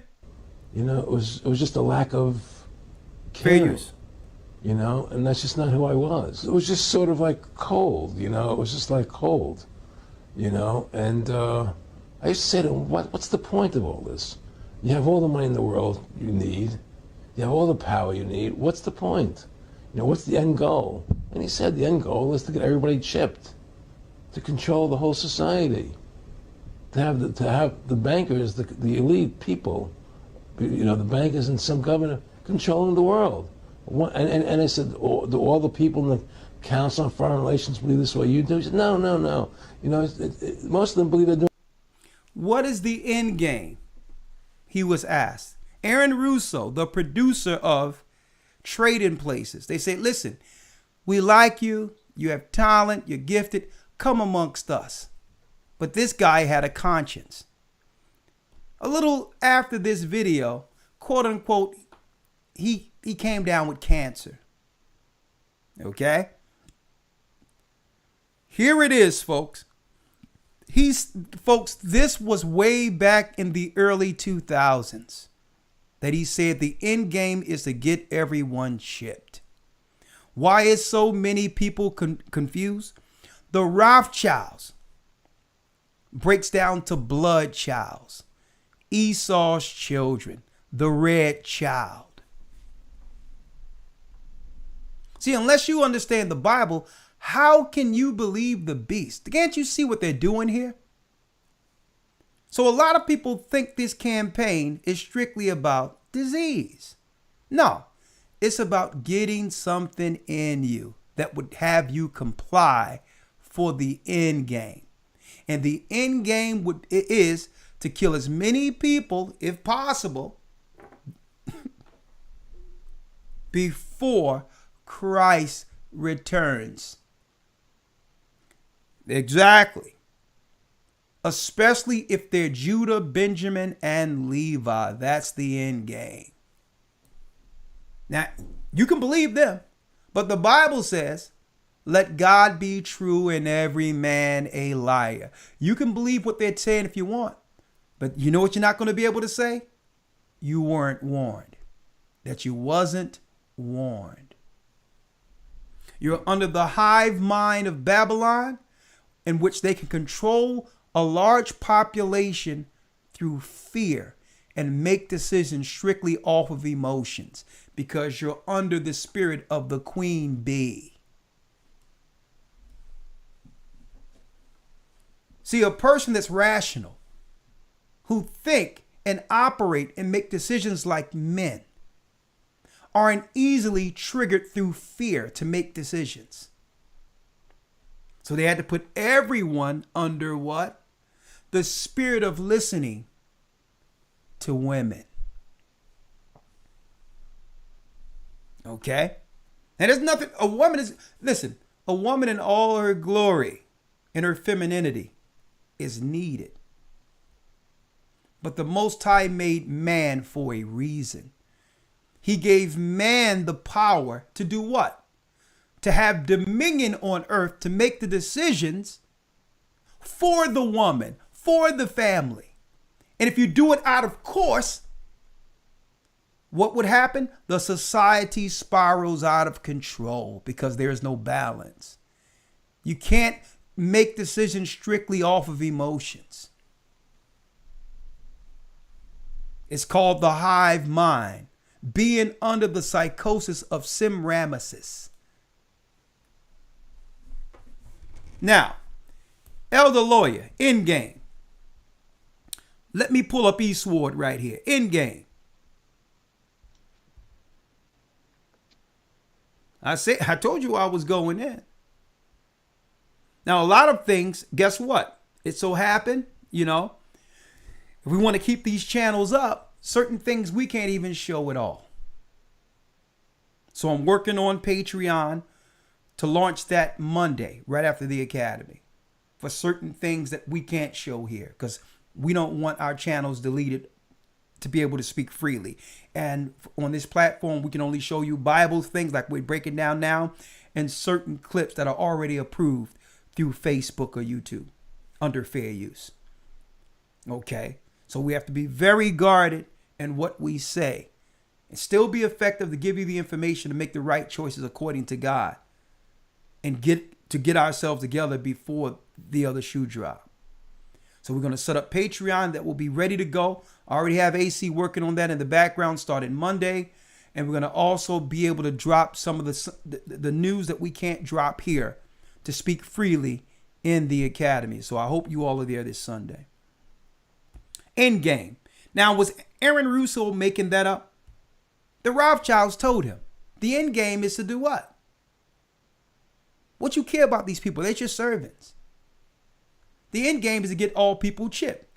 And if they don't comply, we'll turn their chip off. Now, he said that right out. And you know what? No one ever from the Rothschilds and others denied that Russo was told this. But Russo, Aaron Russo, even though he worked in Hollywood and all that, he was a Christian. He had a conscience. He was a Christian. See? So he says, why are you going to messing with these people? What's going on? We're seeing DMX pass. We're seeing Hank Aaron pass.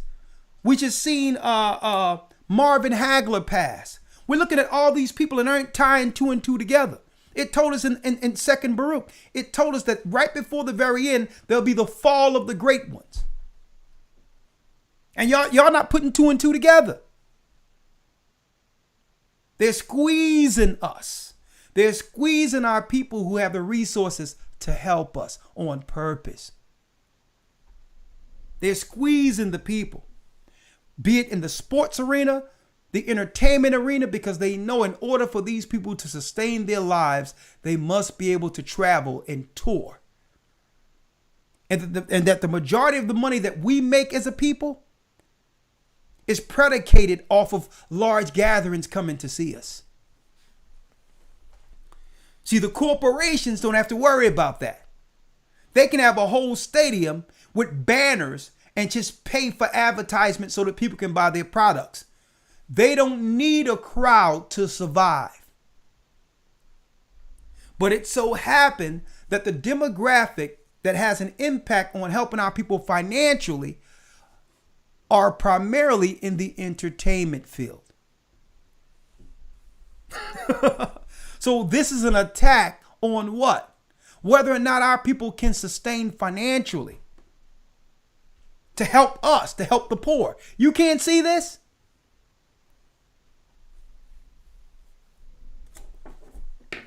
So here it is. Those who don't know better, it's just going to fall. Y'all done.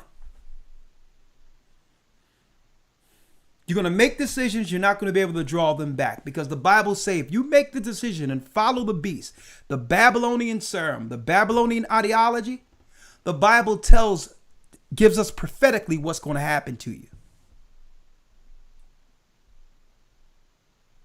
And you're not going to be able to stand before God or people and others and say, well, I was so confused. I didn't know what to do. I was hearing this. The news was saying this. My family was saying that. What did God tell you to do? He's going to be like, oh, you talking about the people that's burning in hell waiting for you? What did they tell you to do again? The people that's right now suffering in hell, what did they say to you? And this is why Paul says, what if some did not believe? Shall your unbelief make the faith of God without effect? God forbid. Let God be true and every man a liar. He's going to say, you should have listened to me. You should have listened to my son.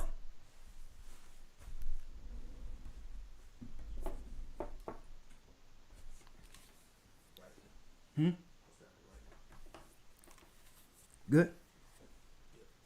All right, the water. Elder Lawyer, in game, the fourth beast is Rome. I already showed you Vespasian and Titus, who had a plan to destroy our people in 70 AD. That same beast, the fourth beast, under the ideology, religion, and government of Babylon, would establish a new Babylon called the daughter of Babylon under the Edomites, who are Rome, to enslave God's people until the times of the Gentiles be come in, like Christ stated. Now that they can no longer control us because the cat is out of the bag, and now they can no longer hide the fact that we know we're the children of Israel, they have ramped up their campaign against us to chemically destroy us or otherwise. They're going to, guess what? They're going to teach all, they're going to, let me tell you, they're going to incentivize sin. Because another weapon that's used against us is immorality. You're going to see they're going to incentivize. You can get yourself a website, OnlyFans, sell yourself online. Hey, let's make marijuana free almost for almost nothing. Let's keep them high. Let's crack drugs. Don't lock them up for doing it. I'll tell you what, let them set up drug dispensaries. A matter of fact, let's allow prostitution. Let's legalize prostitution. Let's make sin abound, which is their last recourse, because under sin we're not protected by God. And through that darkness, 9 times out of 10, when you're sinning, through that confusion, Satan can easily get you under the hive mind to be controlled. Right? Let's go, Elder Lawyer. Let's go. Revelation. Let's go. Yes, sir. Revelation chapter 13, verse number 15. Come on. And he had power to give life unto the image of the beast, that the image of the beast should both speak and cause that as many as would not worship the image of the beast should be killed. So if you don't follow the ideology of the government, their plan is to destroy you. Tyranny, like it was in ancient Babylon. Come on. Verse 16. And he causeth all, both small and great, rich and poor, free and bond, to receive a mark in their right hand or in their foreheads. Now, Elder Lawyer, let me now pull up Eastward. Let me pull up Eastward here.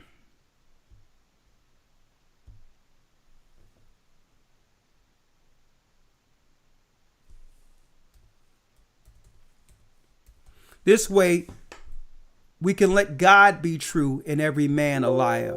We've been told you what their end game was.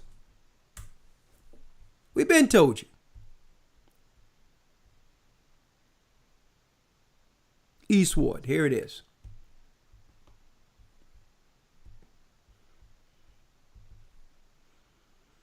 Here it is, Eastward. In the original Greek, it was shown, Christ showed it to the churches of Asia Minor what would happen. Verse again, Elder Lawyer. Revelation chapter 13, verse number 16. Come on. And he causeth all, both small and great, rich and poor, So he free doesn't. and He don't bond. care if you're poor or rich, like it was in trading places. You had a poor guy who was turned rich and a rich guy who was made poor. Read. To receive a mark in their right hand or in their foreheads. So let's break it down now. He calls of all, that's everyone on the earth, citizens, both small and great, rich and poor, free and bond, to receive a mark. Let's get that mark real quick. That mark, right? Let me pull it up here. That mark breaks down to what? I want y'all to see this. That mark breaks down to a scratch or etching. That is a stamp, a badge of servitude. The same as 542. Let's go to Greek 542 and see what that says. Greek 542. Let me get it here. 1 second.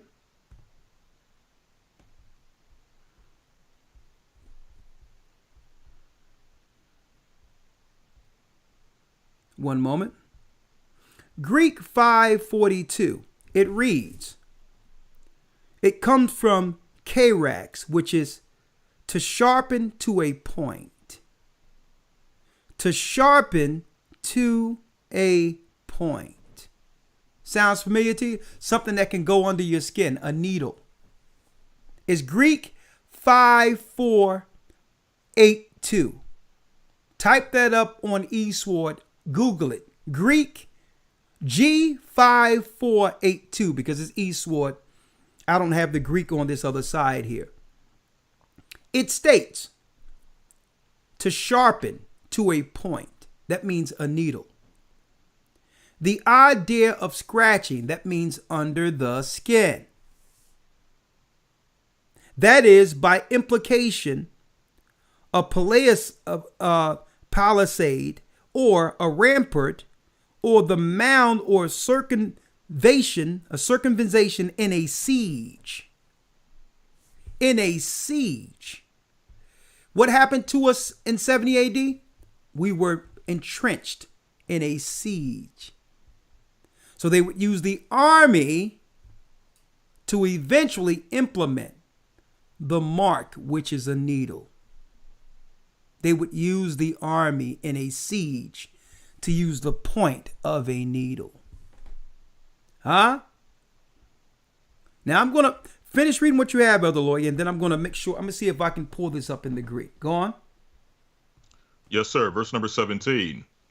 And that no man might buy or sell, save he that had the mark, or the number of the beast, or the number of his name.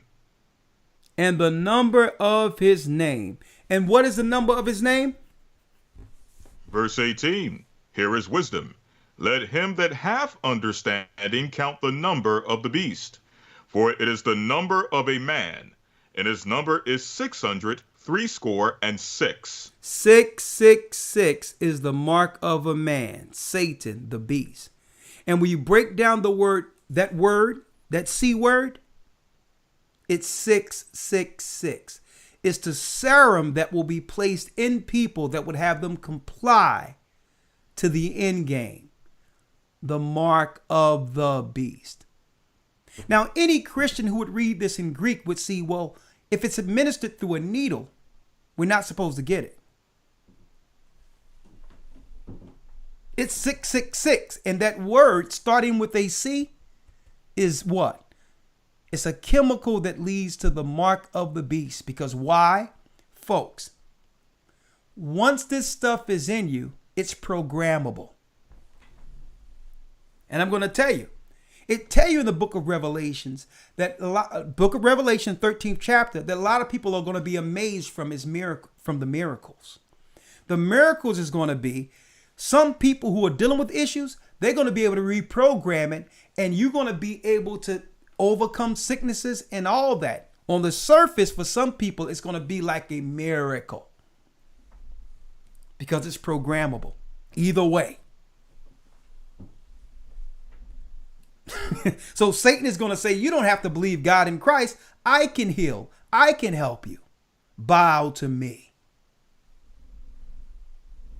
And other people who are against the system, because a number will come with what you do, they'll be able, like Aaron Russo say, to be able to get rid of dissidents. By what? A click on the computer.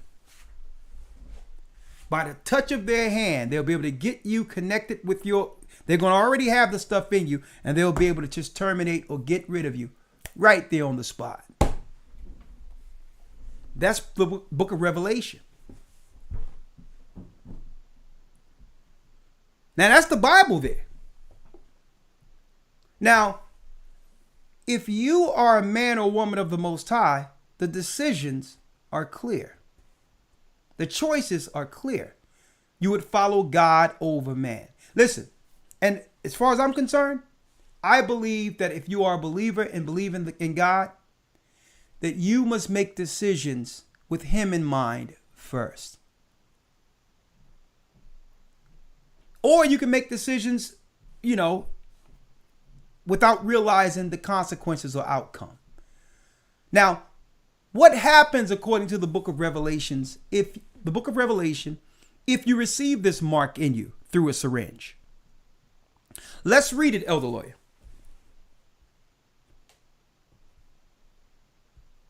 Yes, sir. This is Revelation chapter 16, verse number 1.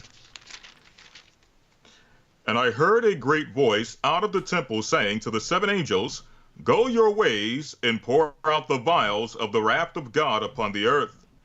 And the first went and poured out his vial upon the earth, and there fell a noisome and grievous sore upon the men which had the mark of the beast, and upon them which had worshipped his image. Read that again. Verse 2, And the first went and poured out his vial upon the earth, and there fell a noisome and grievous sore upon the men which had the mark of the beast, and upon them which worshipped his image. And upon them who worshipped his image. One moment. So the Bible tells us that you're going to be able to recognize who got this mark. Why? Because medically, physically, you'll be able to see eventually a grievous sore that would break out on the people. Like pus and all that, with the body trying to reject it. See? So there was a grievous sore after getting something injected in people. Now, I'm reading here from RT News for those who missed it. Now, listen, people can make their own decisions, right? But RT News reads, okay, here we go. Let's see. The web. Yeah.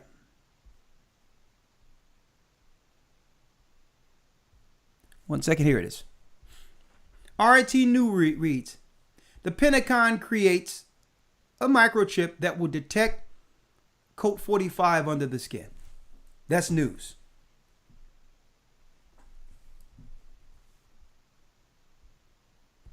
That's the news. So here it is, and now it's segueing into something else. The same way in 70 AD, we were told that it was just about, military hanging around just to make sure that, our people don't rise up and begin to destroy stores and all this other stuff.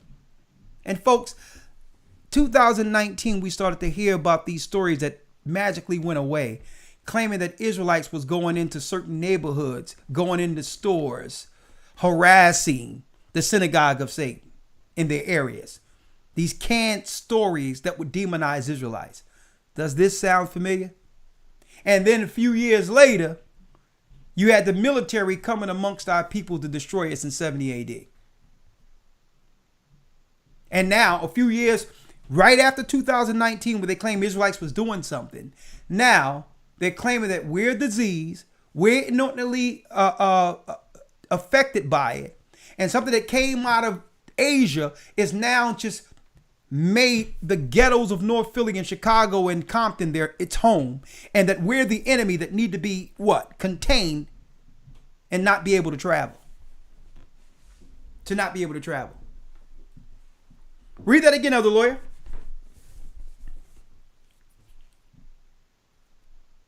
Revelation chapter 16, verse number 2. Come on. And the first went and poured out his vial upon the earth, and there fell a noisome and a grievous sore upon the men which had the mark of the beast, and upon them which worshipped his image. That worshiped his image. A grievous sore that comes from what? You got it. The pricking. So, like I told people, this is a two-layered thing. People talking about what's going on now is the mark of the beast. They're putting in the infrastructure for the mark of the beast using this. And the serums that they're going to be utilizing is going to prep the body not to reject the next technology, AI. And through that, you'll be totally controlled by Satan himself. Anything they want you to do through this program, you'll be an agent for hell. You'll be Satan's child to be used in this earth like a zombie against the righteous people, against those who believe. The zombie apocalypse. And you're not going to be able to control it even if you want to, because it's going to enter your DNA. It will change your DNA, and you will be a child of Satan. You will be a part of the Nephilim family. Now let's go to Revelation and see the final judgment for those who choose man over God. This is Revelation chapter 14 and verse number 9. And the third angel followed them, saying with a loud voice, If any man worship the beast and his image, and receive his mark in his forehead or in his hand, the same shall drink of the wine of the wrath of God, which is poured out without mixture into the cup of his indignation. And he shall be tormented with fire and brimstone in the presence of his holy angels and in the presence of the Lamb. In the presence, and the smoke. Go on. Yes, sir. And in the presence of the Lamb. Verse 11. And the smoke of their torment ascendeth up forever and ever, and they have no rest, day nor night, who worship the beast and his image, and whosoever receiveth the mark of his name. So, I don't care what people are saying, folks. They act like they're confused. They don't know what's better. Now, folks, people are actually on board with this, but they are afraid to say it publicly. They're down with Satan. They believe in this system more than God. That's what they're saying by doing this. So the Most High is saying, well, okay, you chose your side. Burn in hell with the God you serve, Satan. And you know what? I'm perplexed as how many so-called believers are falling victim to this campaign, who claim to believe in God. And when you look at the people who are behind pushing all this, they're straight Satanists. They're going to be administering this stuff at tattoo parlors. And I'm going to tell you, folks, watch how they're going to do this. They're going to make it, if you have businesses already, like if you have salons and things of that nature, they're going to give you caveats, money, and all that to administer there. Supermarkets, it's going to be administered. Every place is going to be made convenient for you to do what? Bow to the devil and die doing so.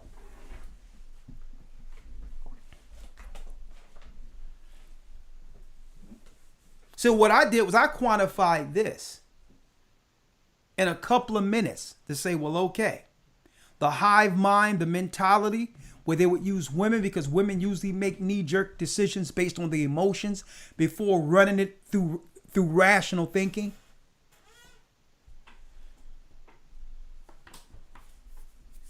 So the hive mind is to put women in control first and have them be the catalyst for the campaign.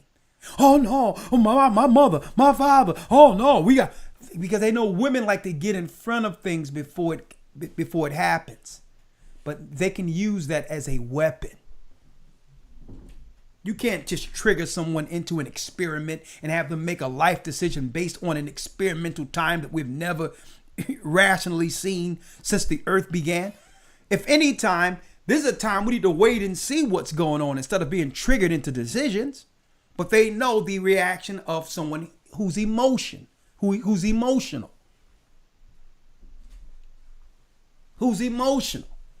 And if you're not dealing with a sound spiritual mind and grounded in the Most High and make decisions in this day strictly on emotions, you're going to be destroyed.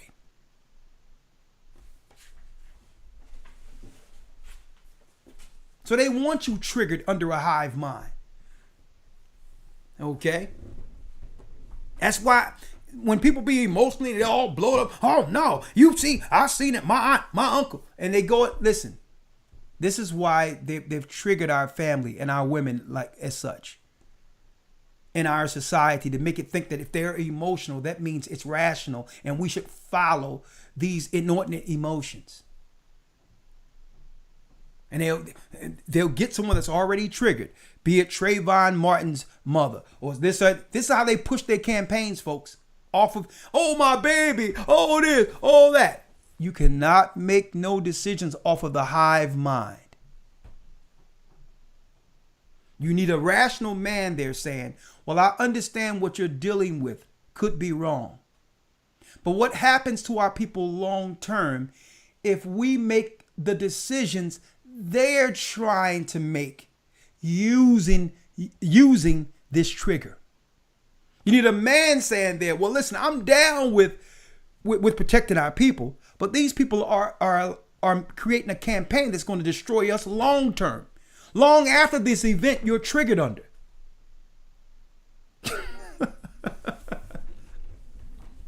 Are you following me? That's the hive mind. And I'm going to be going into that, talking about the Babylonian hive mind, because women by default are more agreeable. Okay? Not wanting conflict.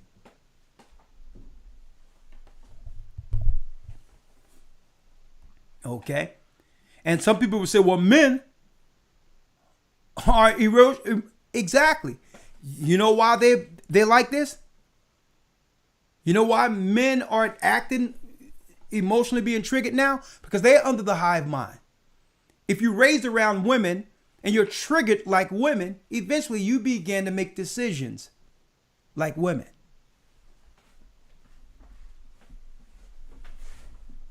Oh no, man. Hey man, I'm gonna tell you, man, that thing. And it'd be like, listen, what did God say, dude? You're going to make a decision off of how you feel? Do you know who these people are that are cooking this stuff up? Do you know the end game prophetically is to come against God's people, the poor people who have suffered long enough?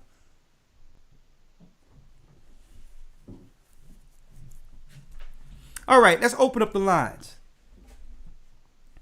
This coming Sabbath, I'll be going into I'm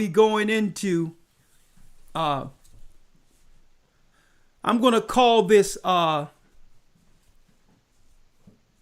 would I call Saturday's lesson? I'm going to call it,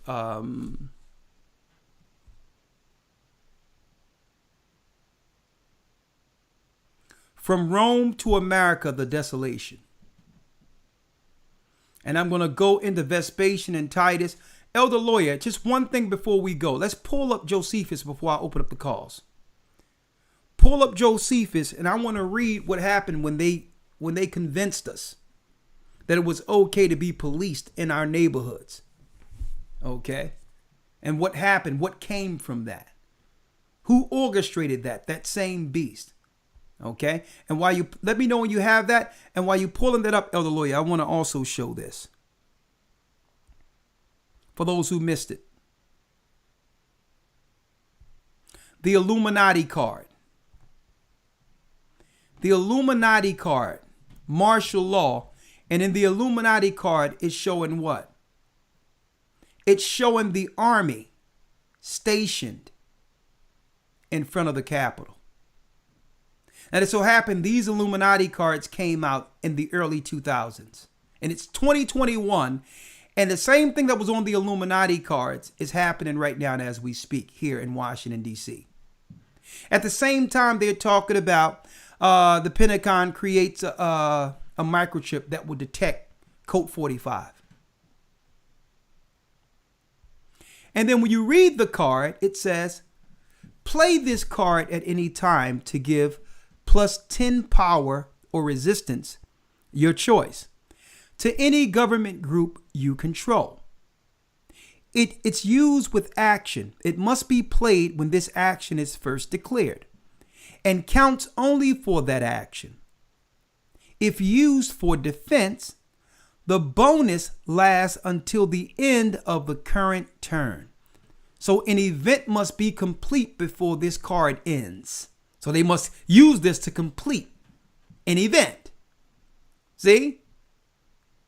And is good for defense only and does not count towards the goal. Does not count what? Toward the end goal. Because we know the end goal is the mark of the beast, to have every person marked with a number inside their bodies. Just like you scan food today. Every other product is actually, folks, in a database to be scanned, except people. We're the last product to be put in the database, the beast system. So they say, let's play this card, but this card will not be used for the end game.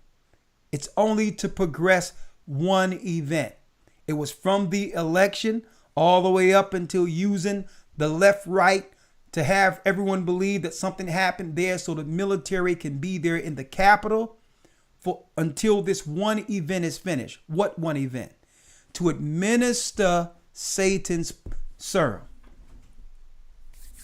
The Illuminati card. They had that stuff out there years ago, and they called people conspiracy theorists for stating that that was the plan the whole time. Huh? And then you see that card that came from the early to mid 2000s being played right now. On top of that card being played, same looking guys here, they're talking about a microchip that will detect certain diseases under your skin. And you think it's a coincidence that the book of Revelation, Christ told the churches that would be their end game against our people? To mark all of the people under one mind like they were at the Tower of Babel. And keep in mind, the Most High has a remnant that will be saved through this, but we must stand under his protection by following his laws, statutes, and commandments, and put our families under the hedge of the Almighty. We must do so, and we'll be protected. We'll be guided. If you fall for any of this stuff out there, you're going to fall for all of it. And according to the Bible, you will be judged. Elder Lawyer, I'm going to call this Sabbath lesson and set it up, AC, the end game, the desolation.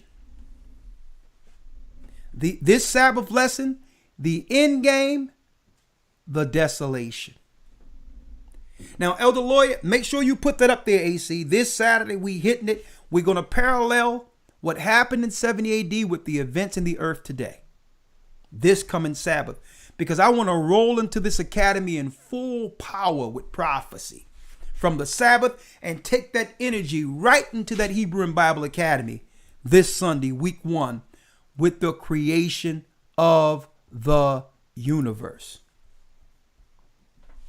Now, Lawyer, there's a few things. I know you probably have a few points you want to make, but before we do so, let me make this announcement again. This coming Sunday, April 18th, begins our Hebrew and Bible Academy. Week 1, the creation of the universe.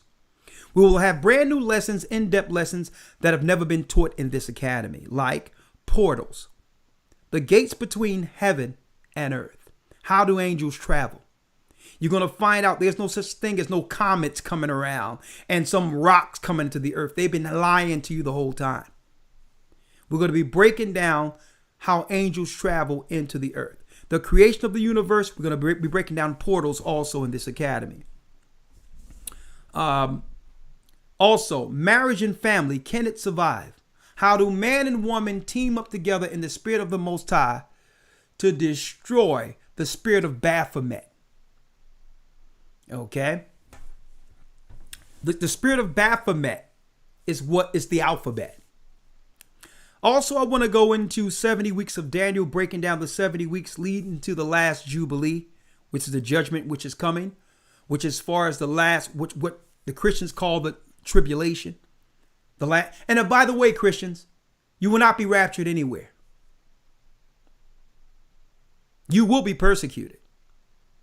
So that's another lie the Jesuits gave you. So instead of focusing on Elder Lawyer, the virgin birth and tearing down that lie, this academy, we're going to go into, in Christianity, the rapture deception, the Jesuit deception, the rapture deception. We're going to identify the Jesuits who lied to you to make you believe that Christ is going to have you disappear for 7 years while the bad stuff go on. So, Elder Lawyer, this Christianity breakdown, we're going to segue off of the virgin lie, and we're going all the way into what? The rapture deception, this academy. We're going to touch on it all the way, showing you their records, that the Jesuits knew they was going to lie to you to make you believe in a different coming. To make you believe, because they knew that Christians would be the only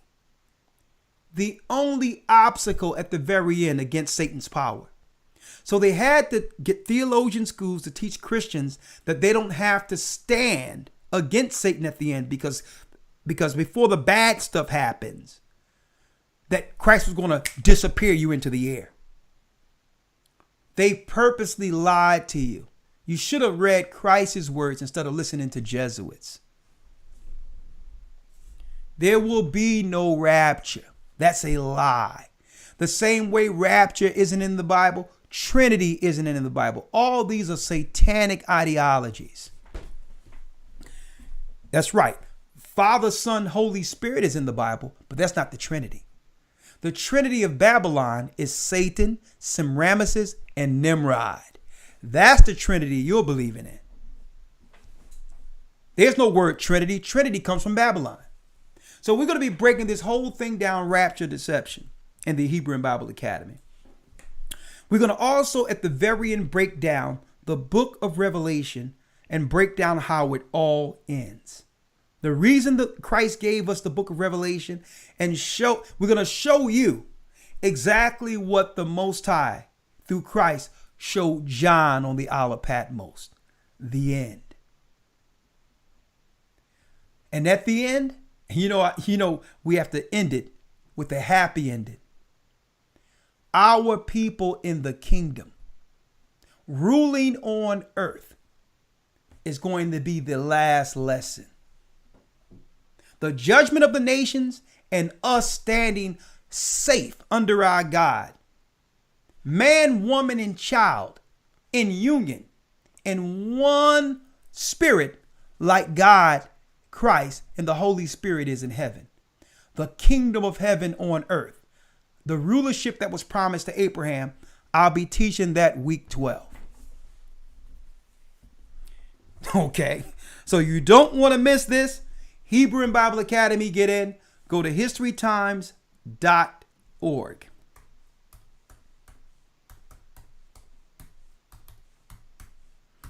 historytimes.org and enroll. Okay. And I'm going to be going into the fact that we were Shemites, not Hamites. We started off as Egyptian citizens living in Egypt, children of Abraham living in Egypt, and we made Egypt great. Before we became Israelites, before we were Israelites, Because don't forget, we came out a great multitude. And when we got the land of Canaan, we started naming our children after the name of Israelites. That's when we became a race of people as a nation, when we left Egypt and went in to the land of Canaan. I'm going into Egypt to show you what we were and how our greatness made Egypt great. The children of Israel as citizens of Egypt. You don't want to miss that. Elder Lawyer, anything you have to say before I open up the lines? And I thank you all. We got about almost 3,000 here. You know, we brought 1,000 down, but it's okay. I appreciate you all hitting the like button. And folks, again, the confusion that you see out here concerning people not knowing what to do is because they don't believe in God. Stop trying to force someone to see what God only made your eyes to see. And you know why? The Most High made it where you could see, because you wanted to see. You wanted to do what's right. These people are living their judgment. They chose to live in confusion against God. So now they have no choice but what? To choose Satan. Stop getting frustrated. The Most High said, Christ told him, listen, your foes shall be they of your own household. You're going to have husbands making decisions that with Satan against their own wife. Wives making decisions with Satan against their own husband. Children going off to school thinking they're no better than the family. Coming and bringing that garbage they learned in school to influence their parents. All of that is what to be expected. Stop being surprised seeing the judgment of God unfold. Stop saying, well, oh my God, I can't believe my family would do this, or my boss would do that, or my cousin would do this, or my husband would do that. Have you not read the Bible? This is their life. Let them choose their life. And like the Most High, like Christ told the disciples, remember Lot's wife. She looked back. Lot looked forward because he loved God more than her.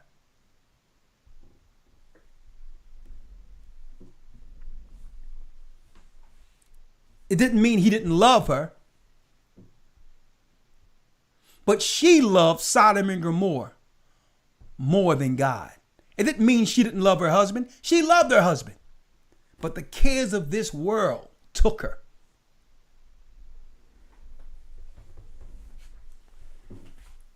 So stop being surprised that, oh my God, people calling me what I'm going to do here and what I'm going to do there. Listen, don't call me about decisions that you know are tests between you and God. You want me to make the decision so that you can come back and say, well, I did this because Elder Ricard said do it. That means you believe in me. Don't come asking me some questions that you know the answer to it already. You don't need to be confirmed through me. God told you what decisions to make concerning this stuff, this campaign. If you believe in God, you trust in God. And stop looking for some type of confirmation through a man. Don't come to me knowing, and let me tell you, I'm talking to people and they know the decision when I'm speaking with them. And I'm telling them, listen, this is what God say. Well, I kind of thought that way. So what are we talking about here? You think I'm going to tell you to serve Satan? That I'm going to tell you to take something that I know that's going to destroy you?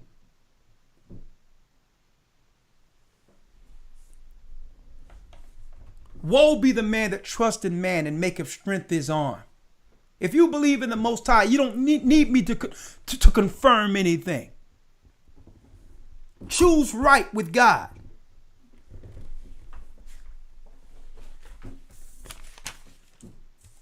No, these people are studied. Let me tell you, these people are studied. But let me tell you, folks, every individual have their own test with God.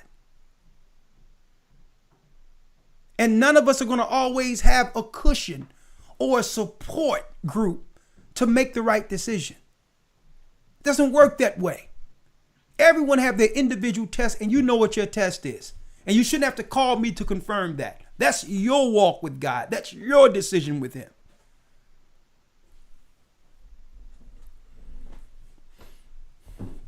And I'm talking on the phone. I'm like, okay, well, this is what the Bible says. This is what God says. There's no middle ground.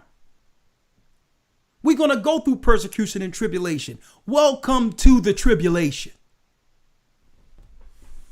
Elder Lawyer.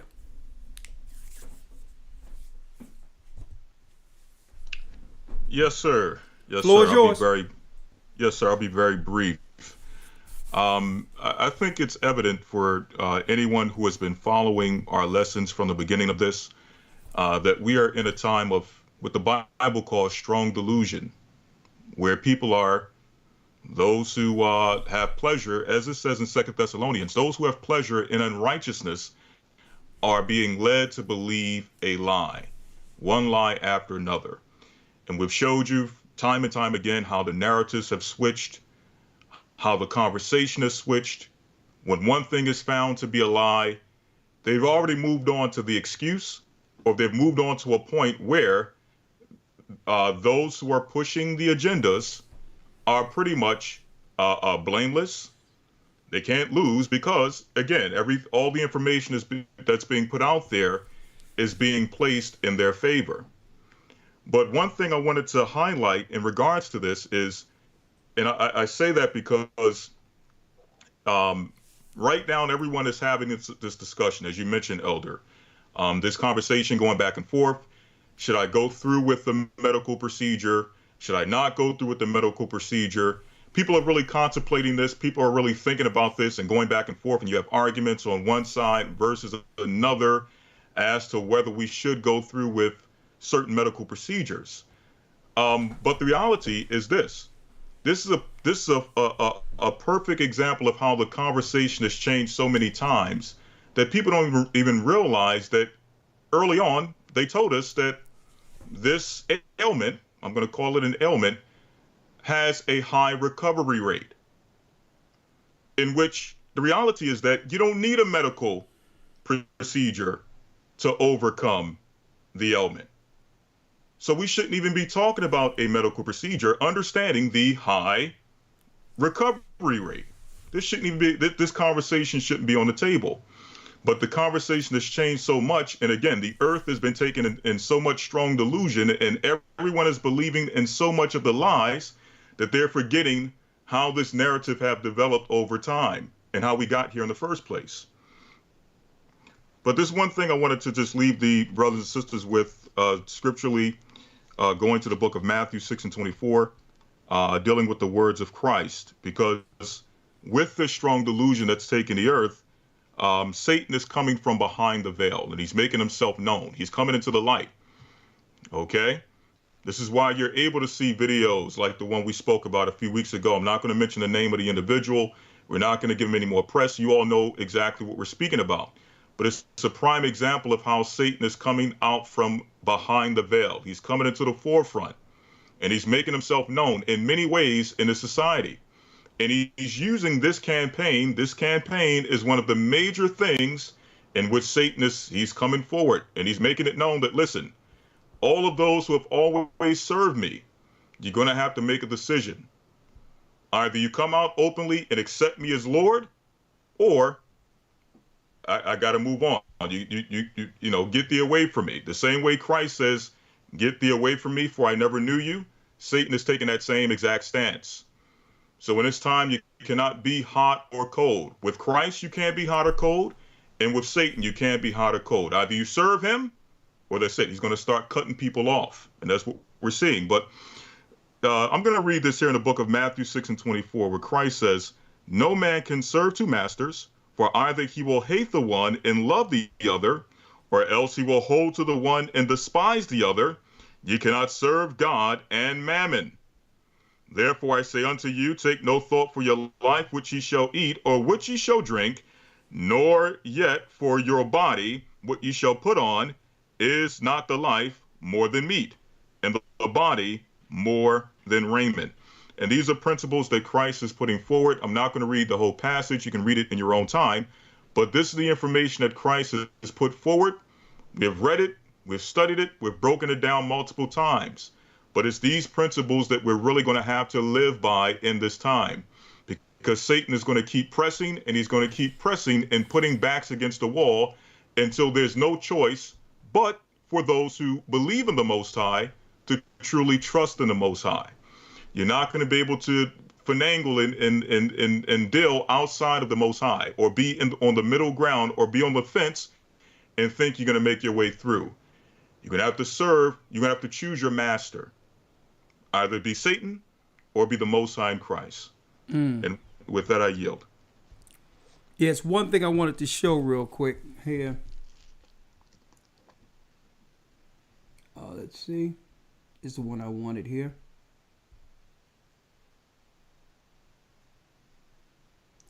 $54.82. This is what I wanted to show real quick. And thank you, Elder Lawyer. And when you broke down that take no thought, that means not that you don't need these things, Elder Lawyer, but you cannot make decisions based on worry. That's where Satan wants you. Exactly. You're worrying because you don't see no end in sight outside of how you normally provide it for your family. You can't make a decision on that strictly. That's where faith comes in that. That's why Christ says, take no thought of it. He says, look at the birds. The birds don't toil, they don't work, they don't do anything. But I done seen birds, so big like they falling over. He says, don't you think I care more for you, ye of little faith? So Satan is trying to say, well, listen, I'm going to take all your luxuries away from you. And the Lord is like, listen, take no thought of that. I know what you want. I know what you need. I know your luxuries. I know, but I have a plan for you if you're willing to sustain and stand with me through this test. I got you. I wanted to show this real quick, Elder Lawyer, and that was a great scripture you brought out there. Let me move this out of the way real quick. Let me move that out of the way and let me pull this up again. When you look at the word right here, is the word I didn't show y'all earlier that came from the mark. And when you look at this word, brothers and sisters, in the Greek, it's what? It's from the word charagma, and it goes to Greek 5482, charax, which means to sharpen to a point. Look at that. That's how they're going to administer it. Through the idea of scratching. And it leads to a circumvallation in a siege. Military administering, folks, a needle.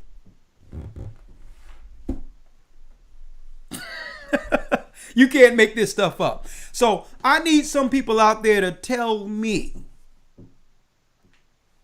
folks, what book that was written thousands of years, even before our captivity, is 100% on point prophetically with what's going on in the earth right now? Is there any other book on earth outside of our Bible? And if it is, where is it?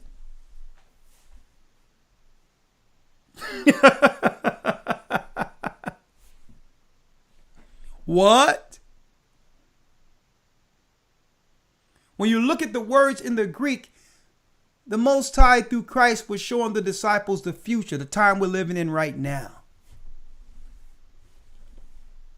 And then, out of nowhere, let me put it up one more again.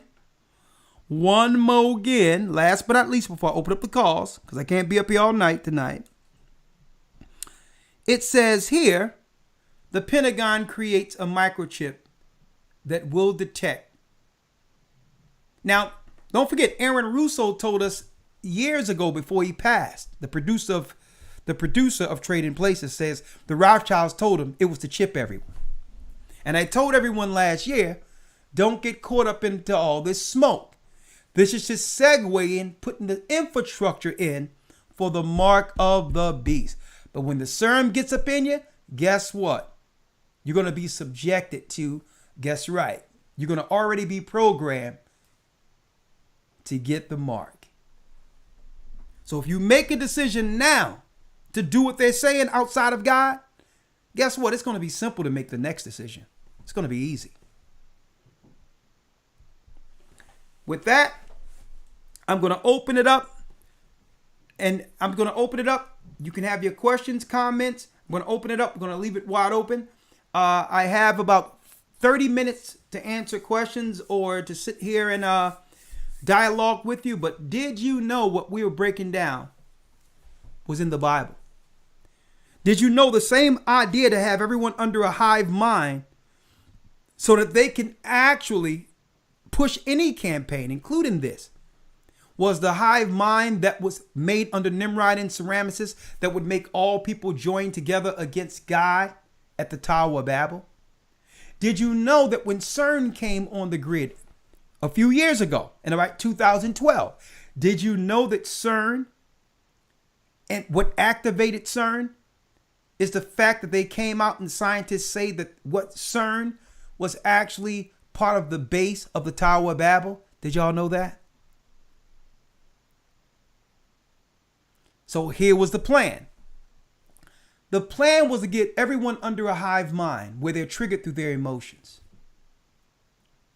They was able to do that through programs, TV, movie, whatever the case is, where we would make decisions off emotions without sound rationale.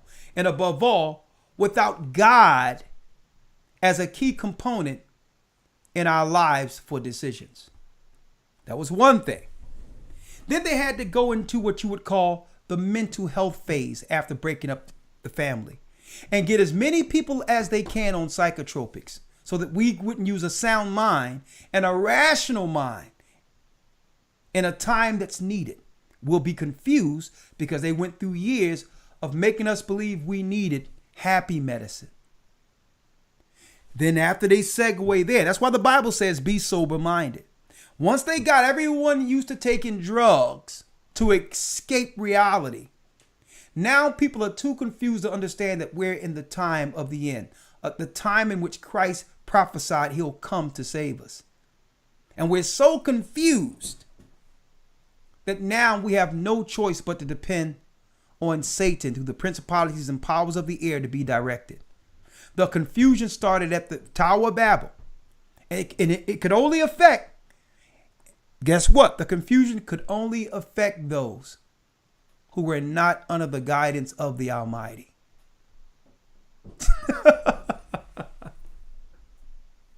It's called the hive mind. And I'm going into that. Queen bee and all that. It's an ideology, folks. It's way deeper than what you think. It's a religion. But I'll be dealing with that in the academy, right? All right. So, Elder Lawyer, let me get the calls in so that we can, I'm going to call you right back, okay?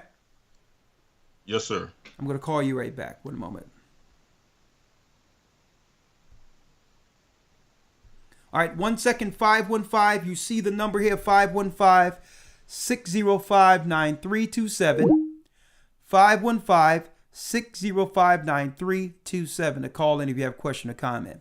Also, if you want to donate, $GOCC 144 donate. $GOCC 144 donate. It's the one you use at the top. If you want to contribute to the elders who deal with the weekly broadcast, that's the top one. The one under there are those who are already in the congregation or whatever. If you're in a church already, you use the one down there. If you tithing or something, that's an option to put under your region. But it's primarily for the broadcast. If you are enlightened and you want more of this work to actually progress to others, to help the elders who are actually using this time to fill you up with this word and understanding. If you have Cash App, it's $GOCC 144 donate. If you don't have Cash App, it's okay. Go to gatheringofchrist.org. Gatheringofchrist.org. And there's a full list. Hit donate. There's a full list of ways outside of Cash App that you can actually help the work. Okay. With that, hold tight. Let me bring in the blog talk now. One moment. 1 second.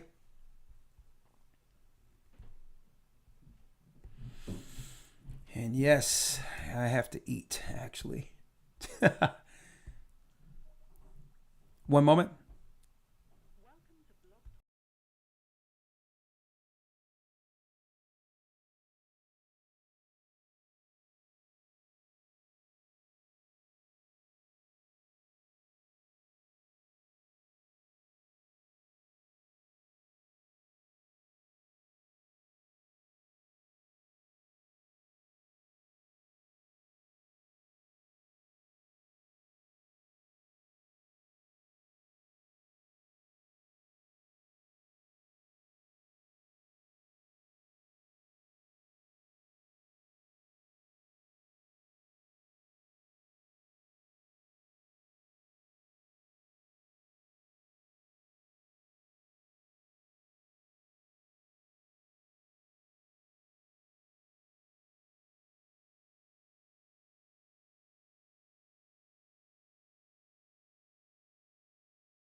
Connecting you now. Your show will go live in 5 seconds. 4, 3, 2, 1. Blog Talk Radio. Okay, we're live. 515-605-9327. Call in, question or comment. This is actually part 2 from our broadcast this Sabbath. And again, we invite you all into our Sabbath lesson, which will be on our regular page, our regular station, A Gathering 144, where we keep it strictly scripture to try to save our page and keep our page up, knowing that we're being censored and shadow banned for almost speaking at this point. We're going to segue into our Sabbath lesson directly into the Hebrew and Bible Academy, week 1. Okay, get in. You don't want to miss the academies. A lot of information that we cannot divulge here. Also, Monday, we're going to start our Patreon page. So be on the lookout, brothers and sisters, for the Patreon page. That's where we're going to put up all the information that we can no longer share on this platform. So you'll have that as a member on Patreon to get all the information that they won't allow you to actually see here anymore. We're going to put it all there. And, and that's going to be for members only type deal. So it'll be there. More ways to help the work. All right. So let's go. 515-605-9327. 515-605-9327. You see that? And we're going to go down the line. Questions or comment, we're going to keep it open. 404 area code first. Make sure we're not playing in the background. If we are playing on a speaker, make sure you have headphones so it doesn't feed back. 404 area code. Shalom. Elder, can you hear me? I can hear you loud and clear. Doing? I'm doing well. I'm calling. Thank you. I'm calling to talk about the confusion, anxiety, and the nervousness that you mentioned earlier. Yeah. And the broadcast is great so far. The reason I want to talk about that is I'm a chiropractor, and I went to get my teeth cleaned last week at my dentist's office. Okay. And the girl that came in to clean my teeth, she was very nervous, and she began to ask me questions because I guess as a chiropractor, she wanted to just get my opinion on things. So she asked me, if I was going to take the Colt 45, slick malt liquor, Corona with a lime, sounded like jab. Yeah. And I told her, we have to be loose. We have to be loose with it. So make sure we say words like, what word did you use earlier, lawyer? The medical procedure. Medical procedure. Oh, medical procedure. Just say that. Yeah. Yes. Go on. Okay. Yeah, sorry about that. Yeah, she asked me if I was going to take the medical procedure, and I told her I was not. And she mentioned that everyone at her office, all the dentists and workers, had taken the medical procedure, but she was very nervous. She said, "I'm very nervous, and I'm just confused about it." And so I simply just told her, from a biblical perspective, I said, look, if you're nervous about getting it, then this proves that it is not of God. I said, if this was of God, if this was of a higher, you would have peace about it.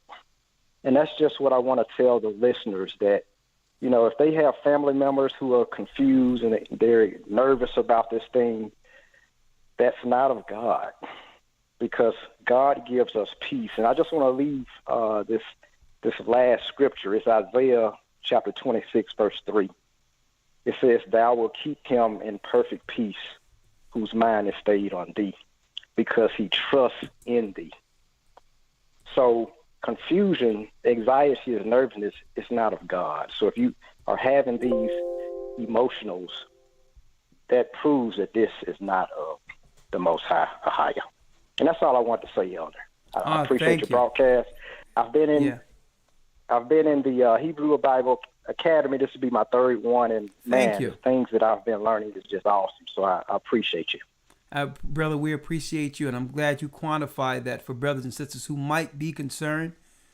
And it's natural to be nervous in a time like this, and we're here to build a foundation to make sure that people know it's safe to trust in the Most High God. That's a choice too. Yes. But thank you, brother. Right. Yes. All right. That is a choice. Thank you. All right. And I'm glad he quantified that and eased the concerns, because he's right.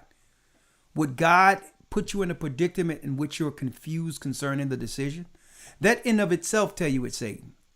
And it tells us in 1 Corinthians 14:33. Write this down. 1 Corinthians 14:33. For God is not the author of confusion, but of peace, as in all the churches of all the saints. If you believe in Christ and God, you wouldn't be confused, because you understand prophetically the time we're in. We're supposed to be the forerunners to let everyone know it's safe to trust in Christ, not to have people make decisions in the midst of confusion. Only Satan would have it so. If I'm pressured to do it, then it can't be of God. If I'm being inundated through the corporate structure to do it, it must be of Satan, understanding that all the corporations in this earth, right, were established by the corporate CEO, Satan, Lucifer himself. So you can't break under pressure. Because if you break under this, what are you going to do when they come with the last phase, the next phase? Let's go. Great call. 407 area code. At any time you'd like to come in, Elder Lawyer, you can. 407. And after that, 803. 407. Good evening, Elder. Good evening, Elder. How are you? I'm blessed by the Almighty. Yourself? I wanted to just... Yes, sir. You are. I wanted to just ask a quick question. Yeah. So the church I came from, which is a Pentecostal church, our church, the church I came from was worldwide. So the overseer of the church went and told all of the members to go out and get the vaccine. Oh, they get the medical and procedure. The members are just lying. The medical procedure. Sorry, medical. Yes, sir. Sorry, the medical procedure. So I wanted to find out what would happen to the people that got the medical procedure already. Will there be an opportunity to repent, or is that kind of a done deal? You have a Bible with you? Yes, sir. Grab your Bible. Let me know when you have it. Got it? Yes, sir, I have it. Right? Hold on. All right. 1 second. What type of Bible you have Yes, there? sir. King James. I've there been you in every academy for 6 years straight, never missed. That's the only Bible I have. And you know that King James was a black man. Oh, yes, sir. I'm in the body. I'm baptized. Okay. All right. I'm just asking to know what to tell my family that are still in the church. Okay. Go to Luke, the 6th chapter.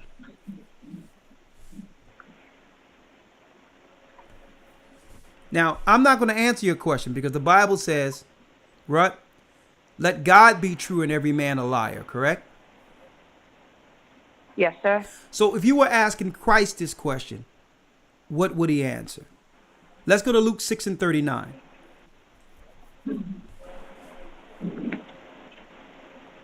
I have that, sir. Read it. Luke 6 and 39 says, And he spake a parable unto them. Can the blind lead the blind? Shall they not both fall into the ditch? So what did Christ say? Because listen, if I can see, They're doomed. listen, if I can see and my pastor's blind, I'm not following him over a cliff. So that's where it comes into. You must study to show your own self approved. That's no different than brothers and sisters going to Guyana and drinking the Kool-Aid given to them by Jim Jones. Yes, sir. And he said that. So if you sir. if you study to show thyself approved, you will know when your pastor is a nut job. So the bottom line is this: the blind leadeth the blind. If the blind follow the blind, they will both fall in a ditch, because it wasn't that pastor's responsibility, okay, to have me study to show myself approved. Okay. Wow. So, and then the Bible tell you that some of these people want to believe they're pastors. So because of that, he will send them a strong delusion that they will believe a lie. Because they really worship their pastor over Christ. Mm-hmm. All right. So yeah, that is Christ, so true. there you go. And, and Elder, just one last thing before I go. I just wanted to find out. I appreciate you doing that lesson. You said lesson 12 in the next academy of what it's going to be like in the kingdom. I always wanted a lesson about that, because with everything that's going on, you read about it, but you can't really fathom, because the Bible says we can't even imagine what it's going to be like. So I'm really glad you're going to be doing that lesson to kind of give us, that end game, that hope to look forward to. Yeah. Because everything, out here is chaotic and crazy. These people are just lining up for the medical procedure. So it gives us as believers in this body that hope to see that and what it's going to be like. I'm excited for that. Like I said, I've been in every academy for 6 years straight. Thank you, and sister. Every academy is different every single time.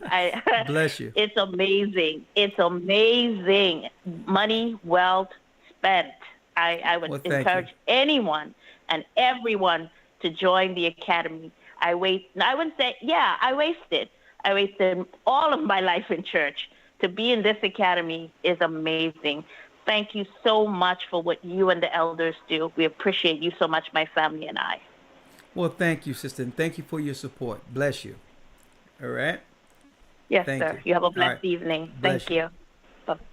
We told him. Hey, we told him. Hey, people don't even, you may think you know what it is until you get in. That's all I can say. And then once you get in, you'll be like, hold up. This ain't what I thought it was.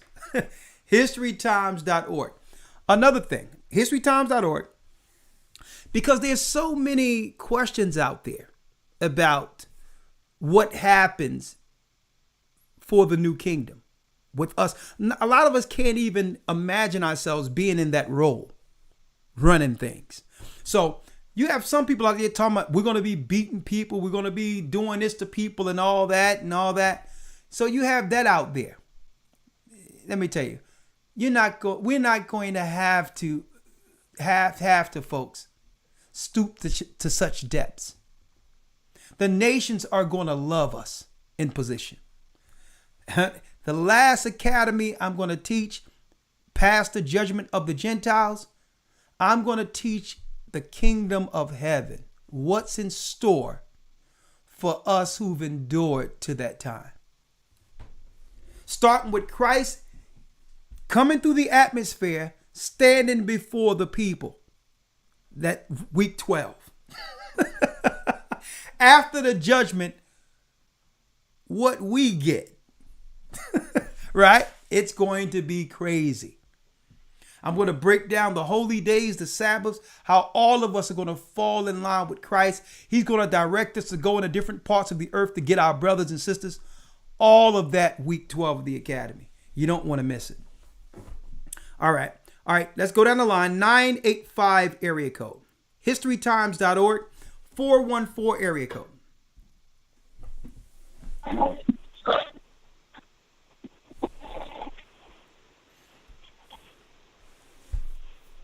Shalom. You're live, 414. Hello? Shalom. Hello, Elder, you hear me? Yes, you're live. You're live. How you doing, Elder Ricard? This is Jonathan from Milwaukee. How are you? How's it going? Blessed. I'm doing just fine. First of all, let me say I truly enjoyed the classes. The Academy is off the chain. Thank you. I used to preach in the church, teach Sunday school. I have never, ever learned as much as I've learned in these 3 academies that I've been a part of. It's just been crazy. So much so that even the pastor that I was under and friends that I know don't even deal with me anymore. It's my brother and them say, you ain't never went in like that even when you used to preach. But I love what you taught. I mean, I don't know. It's like the understanding now blows my mind. Sometimes I sit down and I have to bring things back to my understanding because I'm like, this don't seem real. It just doesn't seem real. I can't wait till the church comes. I hope we get a church here in Milwaukee. I would love to. I've been actually gathering stuff for us. And when you do decide to come, I'm trying. I got a bunch of chairs in my office. I have a construction company, and I do construction work. So they had an office building that was closing down. I bought all the chairs that they had left over, and I put them up. And I'm trying my best to keep it. So when y'all do decide to come, I want to be here to help out, to be able to help set it up here. Because when people ask, well, where do you go? Because that's all I talk about now. Us being Israel, y'all got to listen to Elder Ricard. He's something else. I'm telling you, he bring it. I said, sometimes you hurt your feelings. I said, I've seen how he teaches. I said, it's something else. I actually paid for one of my minister friends that I've known my whole life. I actually paid for him to go to the academy just for him to see it. He even called me now asking questions like, what do you think about this and what do you think about it? I said, man, I'm telling you, it's not the teaching like in none of our classes. I've been in minister classes in 2 different churches. I've learned more in the 3 academies that I've been in, more in that first month of that first academy outdid all of those classes that I've been in. Praise the Most High. There's no comparison. There's absolutely no comparison. And anybody who's thinking about getting into this academy, you need to stop thinking about it and just do it. Just do it. Brother, let me have your name. I'm paying for 2 other people to join this academy. You're paying for 2 other people. Yeah.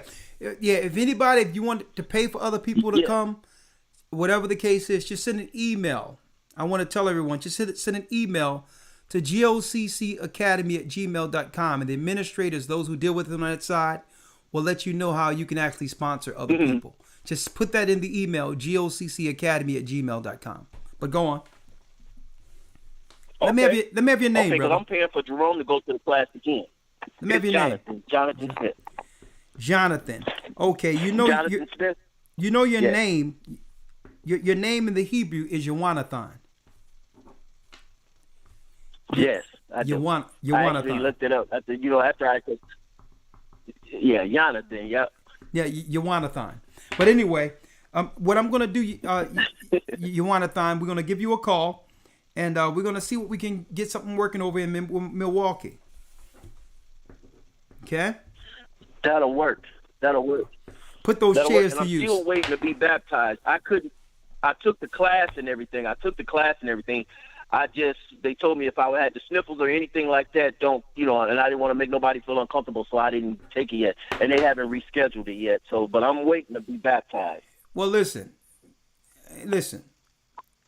If you should have called me.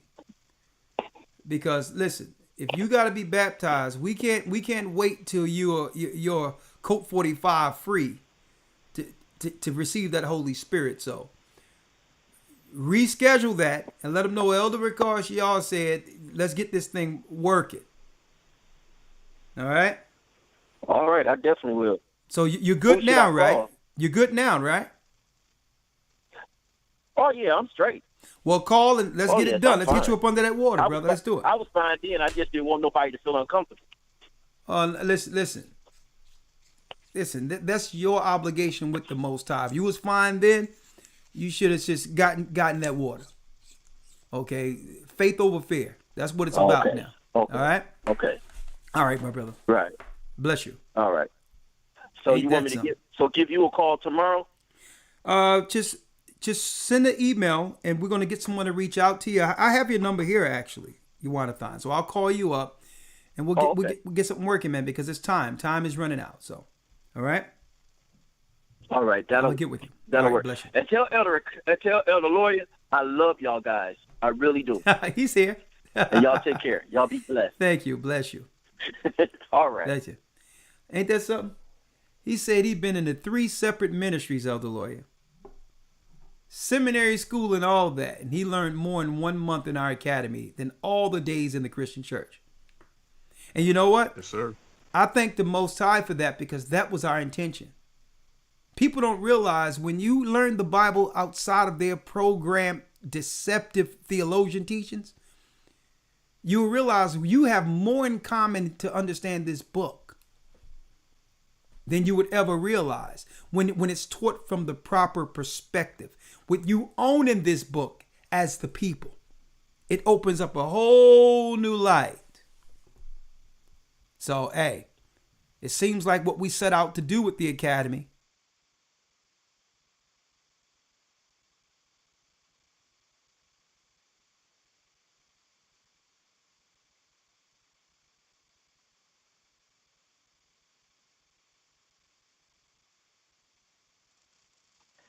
Hey, shalom, Elder. Or Elders, sorry about that. I got the wrong thing. I'm all right, man. I was calling in with a question. I was wondering, can you guys put closed captioning on the Hebrew Bible Academy? I get a more thorough understanding that way when I put it on mute and just read it. Okay, well, I'll work on that. I'm going to see if there's a component for that doesn't get in the way of what everyone else is dealing with. Oh, you mean to be able to, when you see it back, closed caption can come up as with the playback, right? Yes, sir. Okay, I'm going to see if that's possible. Yeah. Absolutely. Yeah. Huh? Am I muted? No, I'm not muted. I'm good. I was earlier. I had it on the wrong thing. They can hear me now. Go ahead. Say it again. Yeah. All right. So. I was just saying, appreciate that, Elder. Okay. No problem. All right. Yeah, I was muted earlier. Shalom. I hit the wrong thing. Shalom. I'm going to see if I can work on the closed caption piece so that when you review it back, you use closed caption. We really have to work on different languages also. So that's being worked on. 985 area code. And guess what? This Hebrew Bible Academy, man, it turned into, it went well beyond what we thought it would be. It's what the idea of edifying our people. But it have taken on a whole new spirit that only the Most High could have seen in that. I mean, it doesn't matter how old you are. I'm talking about there's children in like looking at it with their parents learning Hebrew. Some of the testimonies are overwhelming. Things that we didn't even calculate. So all praises be to the Most High. 985. And again, some people say, well, hold up now. If you're a Hebrew Israelite, that means you got to know Hebrew. No, it doesn't. Hebrew was the original language. Doesn't mean you have to know the language. The Bible says that he's going to give us a pure language back, and it's beginning with us learning the Phoenician. Outside of the quote-unquote bastard tongue, when they started linking in Latin and other languages in our modern day so-called Hebrew. Okay? Number 2, what Hebrew tells is that you're from the seed of Eber. Heber is just another word for a man named Eber, who spoke Hebrew when the whole earth was speaking Hebrew before the Tower of Babel. So it doesn't denote the language in of itself. It denotes the people who carried the language, who was from the seed of Eber. So don't let no one try to shame you or try to come, oh, you Hebrew Israelite, why do you speak Hebrew? No, that's a ridiculous notion. You can tell them, the Bible says, with a new speech and a new tongue would he speak to his people. We lost our heritage. It doesn't mean we aren't Hebrews. I'm from the seed of Eber, who is the grandfather, when you look up into the lineages, the great grandfather of Abraham. Okay, I'm from Eber, all the way down through Peleg, the Tower of Babel, Terah, all the way down to Abraham. So what makes you a Hebrew is not the language. What makes you a Hebrew is that you're from the bloodline of Eber. Let me straighten that out too. So don't let no one try to shame you because you don't have your language all together yet. All right, man, we treating this like an academy tonight. What's going on here? Let's see. 734 area code. Hello? Hello, how are you? Hi, I'm doing good. How are you doing, Elder? Blessed by the best, and his name is Ahia. The floor is yours. I was just calling in to say thank you guys for the lesson. Tonight was very edifying, and I just appreciate you guys always making sure that you stay connected with the people and give us updates about what's going on. Because I know with a lot of things, it's really easy to get caught up in like all the news stories and everything that's going on.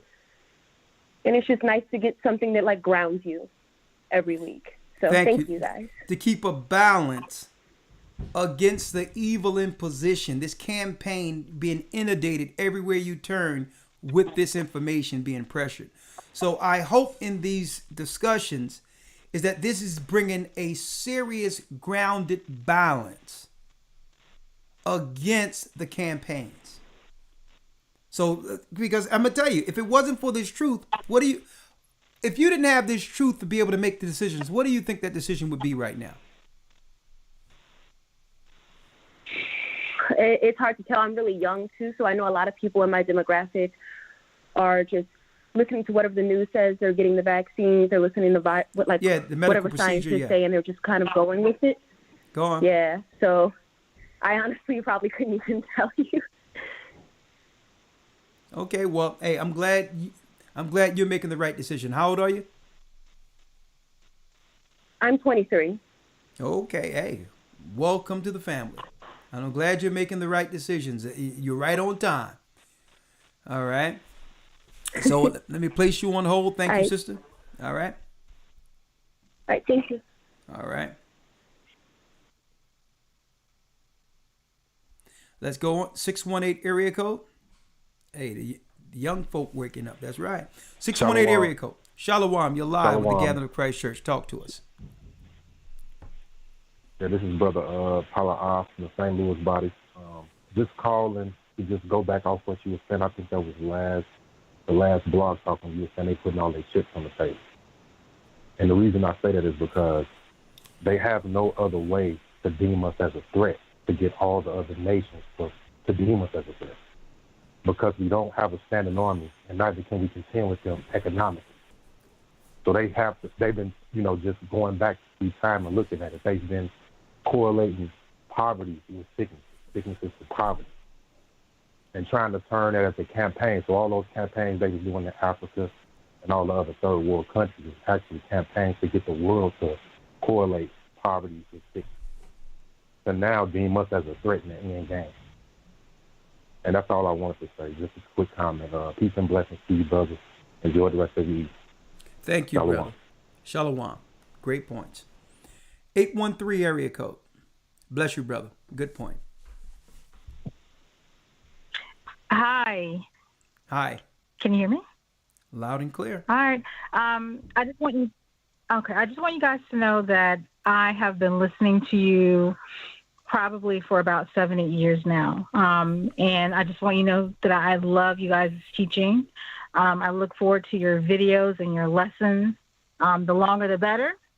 And I want to say that I really do believe that you guys are blessed, and you're a blessing to everyone that you're teaching to. And just really want to thank you for all that you do. I know that you guys are coming to Florida. I hope I didn't miss you. And if you are coming to Florida, I wanted to know if you could share when and where you'll be. I'm going to call Nathanael tomorrow, and we're going to set a time, but it will be soon. And let's see. Let me have your name. It's Liz. It's Liz. Liz. Okay, you've been following us almost 7-8 years. And you ever thought about linking in with the body there? Liz? Of course I have. I've just not been able to commit, but I am in a place now where I can commit. So I'm definitely looking to do that and also get baptized. I was baptized as a child, and I want to definitely do it again with you guys. Well, sister, I tell you, it's right on time. I mean, right now, especially with what we're going to do with the Orlando body and all that's there, there's a lot of things that then surface to the point where now that body is ready to it's ready to grow, and prepare brothers and sisters. Okay. A lot of Levites over there. It is really ready to get propped up there. So get ready. I hope you've been waiting for a long time. Orlando. Huh? I have been, yes. Okay, you live in Orlando? I said I think I can make it to. No, I'm in Tampa. Probably about 45 minutes. Okay, away. great. Okay, so hey, we're about to bring that whole thing together. We have the central place there. It's going to be absolutely wonderful. It's going to be great. So you're coming right on time. Looking forward to it. All right. So Florida, I'm going to make sure the Thunders give y'all a call. Okay. Sister Liz? All right. Thank you. I appreciate it. Mm-hmm. You're welcome. Welcome to the body. Shalom. All right. Only a few more calls, and then we'll wish you all Godspeed. Hit 1 if you have a question or comment. Waiting in the queue. Hit 1 if you have a question or comment. All right. Let's see.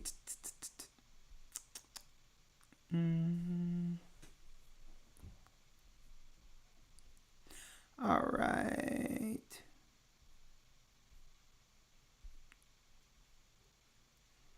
I can take a few more. Let's see. 910 area code. And this man, with the director of CNN, actually says 910. Hi, Elder Ricard. Hi.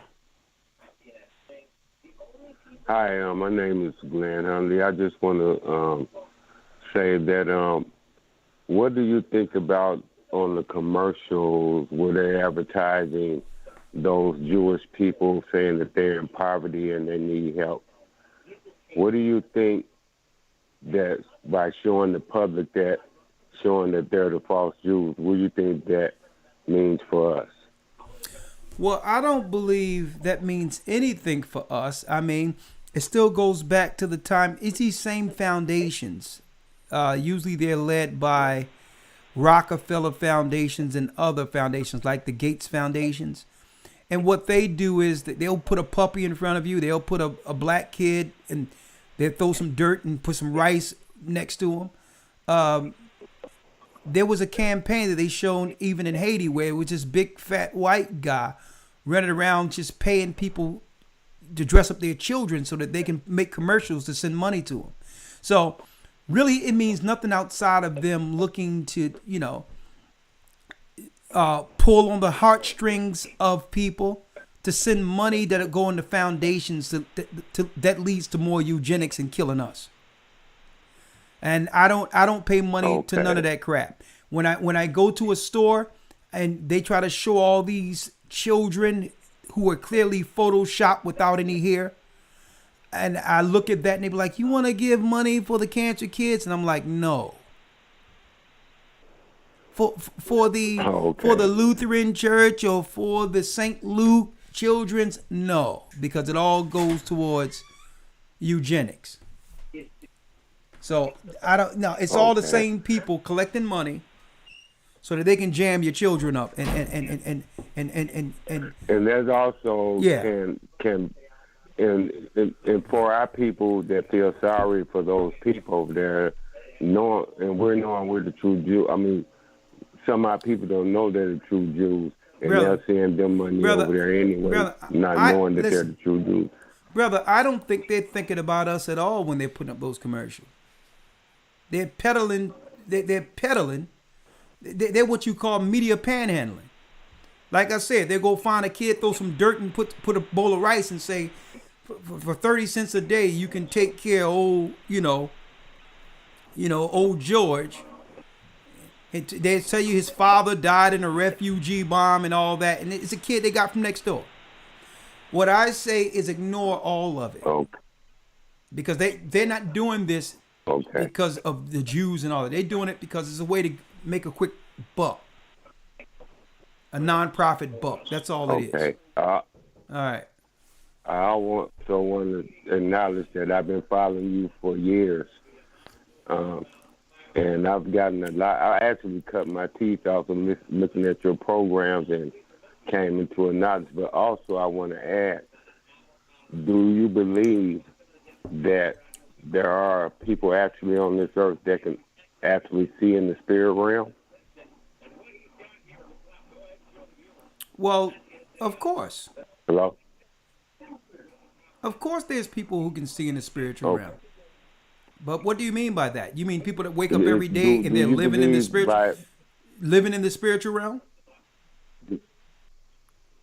Yeah. Bro, let me make it I'm clear. one of those people. Okay, that's cool. Let me tell you this, brother. There's everybody on the earth go into the spiritual realm every day when they sleep. I mean, like, for me, Elder Ricard, I don't mean to cut you off. No, you ain't cut me off. But I mean, for me, it's actually, I can actually see, like, in the spirit realm, like in the sky. And I can actually see, and I don't want you to think that I'm off my rocker or anything, but I can actually see people in the sky. Okay. And the whole thing is this. What do you make of that? Well, this is what I make of it. The greatest gift is to what? Is to be able to see. No. The greatest gift is to edify. Why? Because we all have different gifts. With me being able to break down the scriptures, I'm able to actually bring forth what's unseen to light. So that's me actually connecting with the invisible. But I use this gift to do what? To edify the Most High's people. So you need to let me know, how do your gift in particular works in conjunction with edifying and helping God's people? If so, that gift is for you. Well, what I see, I can't tell you, but what I see up there is weird. I mean, I see all kind of, it's like giant figures, black people, alien people. They actually are the clouds. Okay. All right. You have a Bible in front of you. Yes, I do. Let me grab it right quick. Okay, great.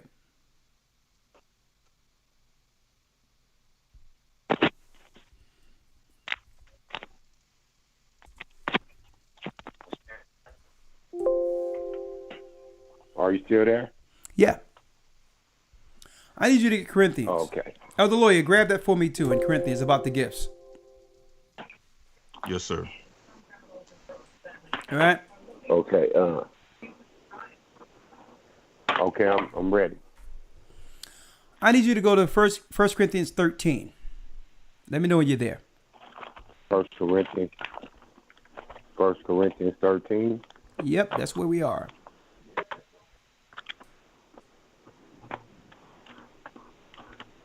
Okay. Trying to get there.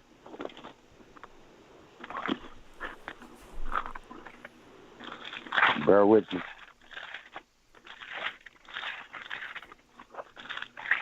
First Corinthians 13. Elder Lawyer, read that for me. The greatest gift is edify. Okay. Hit that real quick. Hold up. Hold tight, brother. Hold on. Let me know when you're there, brother. Yes, sir. I'm at Chapter 14. 13. Okay, hold on. Elder Lawyer, 14 and what? You can start at verse 1. Okay. Hey, brother, go. I got 13, but I need you to go to 14 because we're going back to 13. You there? All right. I'm in 1 Corinthians chapter 14. Okay, so we're gonna put you on track here, right? Start at the first verse. Okay. Follow after charity and desire spiritual gifts, but not rather than ye may prophesy. So what is the greatest gift? That you may what? Prophesy. Okay, now you have a gift. You look in the sky. You see black people. Finish reading. For he that speaketh in an unknown tongue speaketh not unto men, but unto God. For no man understandeth him, howbeit in the spirit he speaketh mysteries. So this is talking about in particular. You want me to continue? Yeah, I need you to listen. You have people who have gifts who feel that the gift of tongues is something that they should be able to utilize amongst other people. And Paul said, go home with that. Because the church isn't edified when God is talking to you, unless you're going to tell us what God is saying. So the same way, when everyone have their different gifts, you can look up into the sky and see things. Right? Finish reading. Correct. Finish reading. But he that prophesied speaketh unto them to edification and exhortation and comfort. He that speaketh in an unknown tongue edifieth himself, but he that prophesied edifieth the church. Exactly. So you have now you have to listen, because I know there's a little feedback. So give me space to speak in between. So you may have a gift that edifies for you. But if it's not edifying for the church and isn't fruitful for other people to benefit from what we're seeing, then it's for you. Right? Finish reading. Right. I would that ye all speak with tongues, but rather than ye prophesy. For greater is he that prophesieth than he that speaketh with tongues, except in interpret, that the church may receive edifying. Now there's more. I need you to read the 6th verse because it's going to go off the tongues into more. Read. Speaking in tongues. No. Now, brother, if I come unto you speak. What verse are you at there? Excuse me? I'm at verse 6. Come on. Now, brethren, if I come unto you speaking with tongues, what shall I profit you? Except I should speak to you either by revelation or by knowledge or by prophesying or by doctrine. Okay, come on. And even things without life giving sound, whether pipe or harp, except they give a distinction in the sounds. How shall it be known what is pipe or harp? Come on. For if the trumpet give an uncertain sound, who shall prepare himself to the battle. Come on. When we go on? Keep on. So likewise, ye accept utter by the tongue words easy to be understood. How shall it be known what is spoken? Let's get straight to it. Speak into the air. Here's the point I need you to focus on. Read the 12th verse. Okay. Read Even it. So, yea, for as so much as ye are zealous of spiritual gifts, seek that ye may excel to the edifying of the church. Hold up. It says, even so ye, for as much ye are zealous of spiritual gifts, which we all have. And I'm not saying you don't have that gift, right? But if we have that gift, it says, seek that ye may excel to the edifying of the church. Because you have to understand or so realize. Now, listen to what I'm saying. You have to quantify how you having that gift edifies the church or the gospel or the ministry of Christ.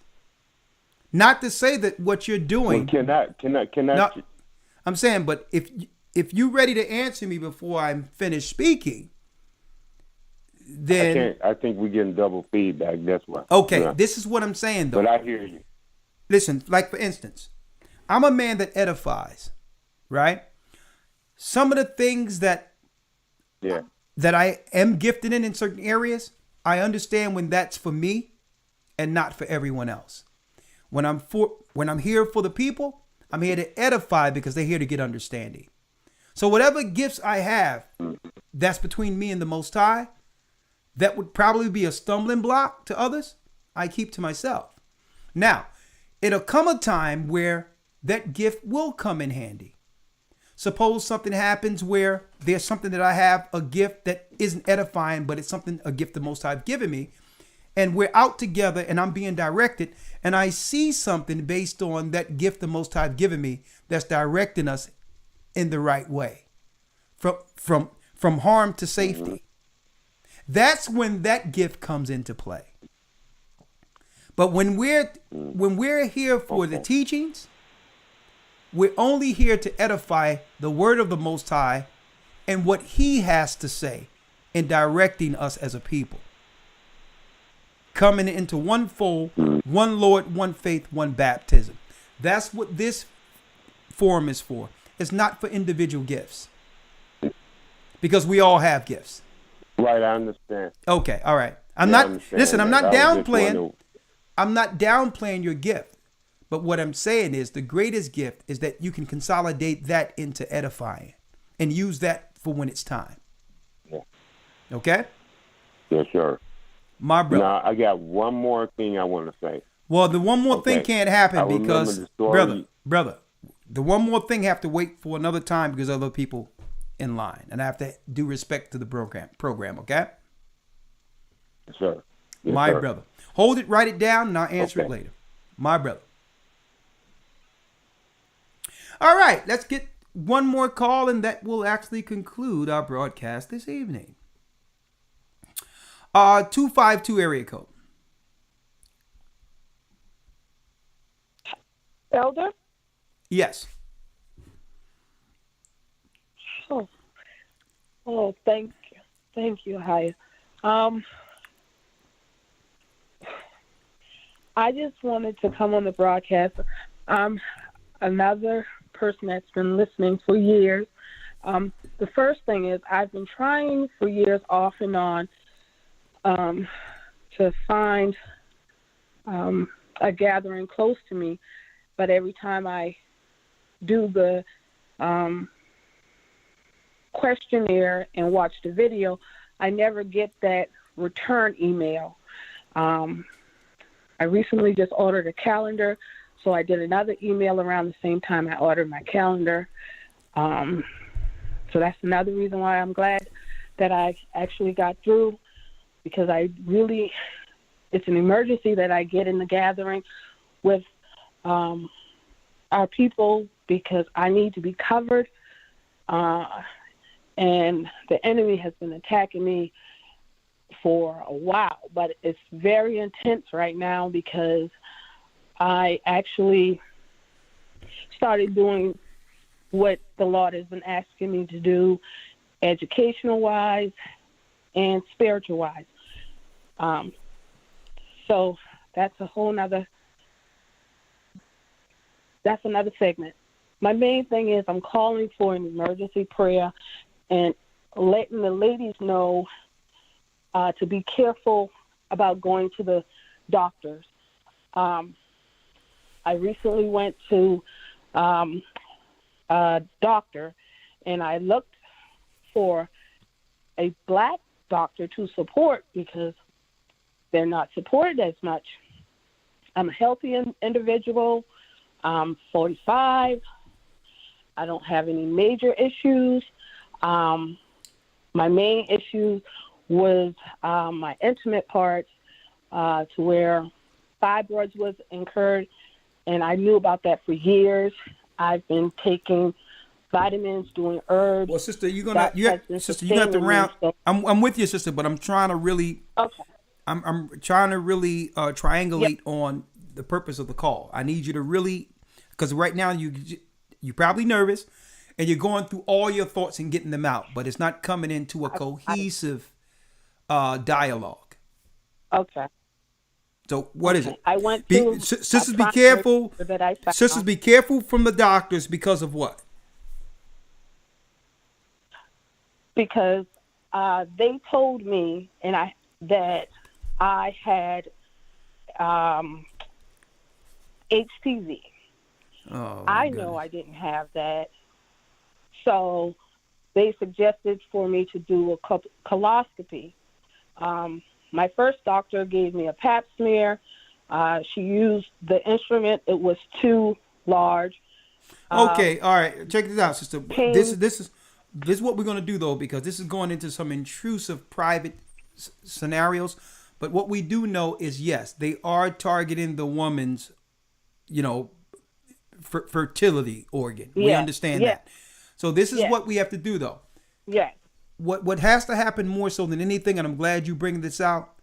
Men have to be a key component when it comes to these decisions that are happening, because what's happening is the healthcare apparatus is circumventing men to destroy the womb of our women.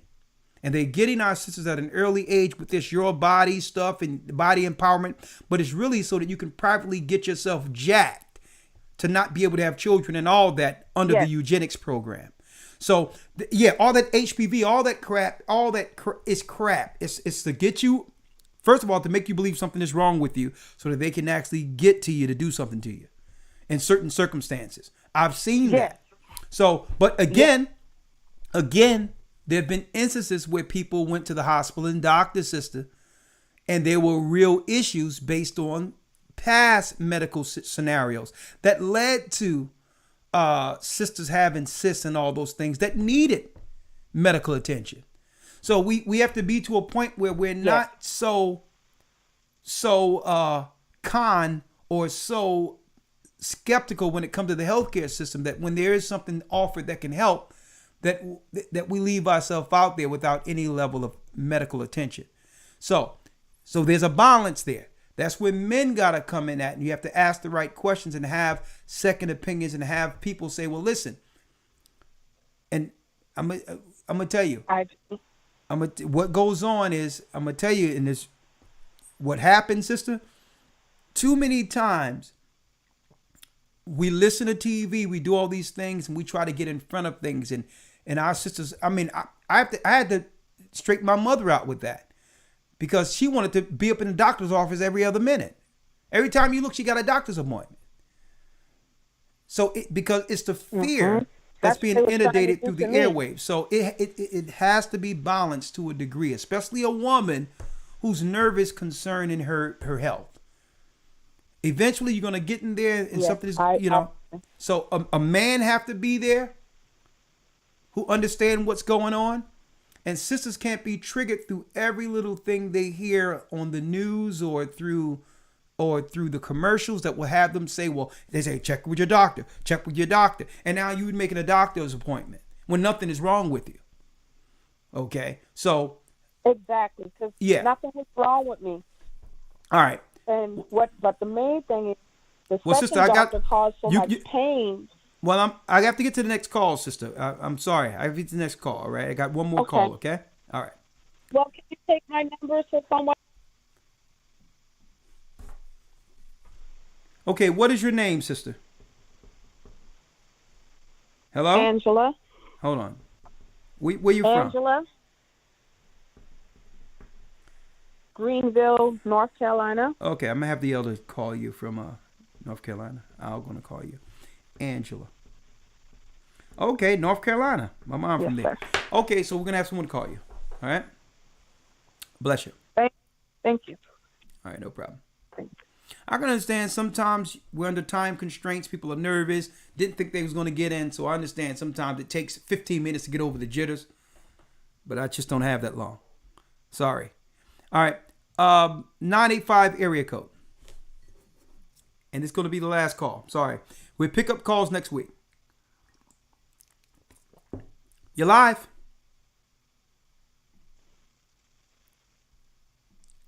I tried you. 757 area code. Were you here earlier? No, there's another 757. 757 area code. Hello? Yeah, you're live with the Gathering of Christ Church. Last call. I'm sorry, sir. I just want to say this is Sister Claudette from Newport News, Virginia. All right. And it feels so great to be a part of the show tonight. I haven't been here in a while. I've been working a lot. And I just want to say that I've been learning the truth now since 2009.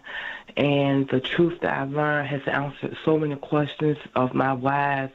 And I'm just so grateful and thankful that God led me to GOCC, and I will continue to follow and just continue to search for the word and study and just continue to watch the shows. I can't travel too much to the local body near me because I do a lot of work that has me around a lot of people, so I don't want to go around the church so much. But I'm just honored to be a part of the body of Gathering of Christ Church, and God himself led me to this church. I know I might sound weird saying this, but I had dreams of this church years before I found this church. And the night I found the church on YouTube, I fell to my knees in prayer because I was so amazed that this vision of you God sent to me as plain as day. And when I saw your face on YouTube, it was a clear note that God is with me. No matter how hard and how difficult life has been, God has always been with me. And ever since I came into the truth of the Gathering of Christ Church teaching of the great God, Ahia, life has just gotten even better for me. And I just want to say thank you. Well, thank you, sister, and bless you. And make sure you're in that Hebrew and Bible Academy. You don't want to miss it, all right? HistoryTimes.org. I did apply for it, but I couldn't understand it, and I tried to get help. But maybe one day someone can call me and tell me what I need to do, because I do have a laptop computer now. Yeah. If you could take my number down and call me at your earliest convenience. Okay, hold on. Let me take your number down here. Let me have your name again. My name is Sister Claudette Askew. From where? Newport News, Virginia. Oh, my father was born there. Claudette, VA. Yes, sir. Okay, I'm going to make sure someone call you for the academy to help you out with that, okay? Thank you. Claudette. Bless the church. Amen. All right. All right. And, yeah, I'm seeing, I was looking for Sunshine to see where she's going to, Elder. I don't see Sunshine right now, and I guess, you know what I mean? Ain't no sunshine when she's gone. Anytime she goes away. All right. There's no sunshine. Let's get one more call. 229 area code. Shalom. Shalom. Hello. Hey, something is going on because you made it right on in. Talk to me. Oh man, this brother Judah Saxon from the Atlanta body. I'm surprised I got in, but it's been a while since I've been on, but I've been listening to every lesson, and I've been in the last academy. I'm getting in this one. Just wanted to let you all know that I want you all to come down to Georgia, for the 2x2. You say you was going to send everybody out as far as tools. Yeah, we're going to set up houses. We're going to set up 2x2s where people are knocking on doors. Of course, you got to wear the mask. The majority of people are scared around here. But yeah, we're going to be 2x2s knocking on doors. You know what I mean? We're going to be going hard in the paint. That means sometimes we got to get them Jehovah's Witnesses out of the way, left, right. Exactly, yeah. Get the rebound. So we're going 2x2s. Let's go. That's coming too. Yeah, I just wanted you all to baptize my wife and my son, whenever y'all come. So that's why I'm calling. Okay, well, hey, we're gonna work it out then. When we get there soon, we're gonna put you in the water and let's do it. Right? All right. Well, I've been baptized, but I can get baptized again. So You've been baptized with the Gathered of Christ Church? Yeah, with the old church. Okay, well, you're good then. I thought you said you needed to be baptized. You good then. You straight. No, I'm talking about my wife and my son. Okay. All right. Well, let's get a. Oh, okay. So why didn't she get baptized? Or maybe you got in first and she wanted to wait and see first, or why did she get baptized with you? Well, because she never come to the the classes. It was just me and my son. My wife, she was dealing with a lot of stuff at the time, years ago with the diabetes and all that kind of stuff. Oh, so, okay. I'm sorry. But Elder Lawyer, he knows a lot about it. Okay. Well, it's better late than never, brother. Better late than never. Lawyer. All right. So that concludes our broadcast, brother. I'm going to see you in Atlanta soon. I am hungry. I need to eat something. So I'm sorry I wasn't able to get to everyone. Elder Lawyer, I appreciate you assisting us, Elder Yurok, and all the elders. That concludes our broadcast, picking it up from last Sabbath. That concludes our broadcast, unfortunately. Yeah, Sunshine was there the last time, but I wanted to it was so many people, I wanted to get some people in, but I'll see her soon. Sunshine, if you're out there, come in the next time so we know you're safe, because everyone miss you. All right? Again, that concludes our broadcast, Satan's strategy against Israelites. Remember this: faith before fear. Satan is the author of confusion. Confusion started at the Tower of Babel, and that usually happens for those who believe in Satan and will not stand on this word. If you're with God, you'll stand with God. If you're with Christ, you'll take his advice. Okay? Do not take the mark of the beast. Okay? Stand in faith, you'll live. Stand with Satan, you die. With that, may the Most High stay with you. Stay prayed up, sin not. Thank you, Elder Lawyer. Bless you. Bless all the elders, deacons, and all the members all over the church. And someone asked a question about deaconesses, because it's mentioned deaconesses in the Bible. Usually that title of a deaconess, it goes without the title. That's only highlighting the wife of a deacon. Okay? That's a position already in the church, and this woman so happened to be a wife of a deacon. That's all it is. You have deacons who don't have wives. They're just deacons. You have a deacon with a wife. And usually when a man is in position doing the Lord's work, there's a woman working to assist, to help.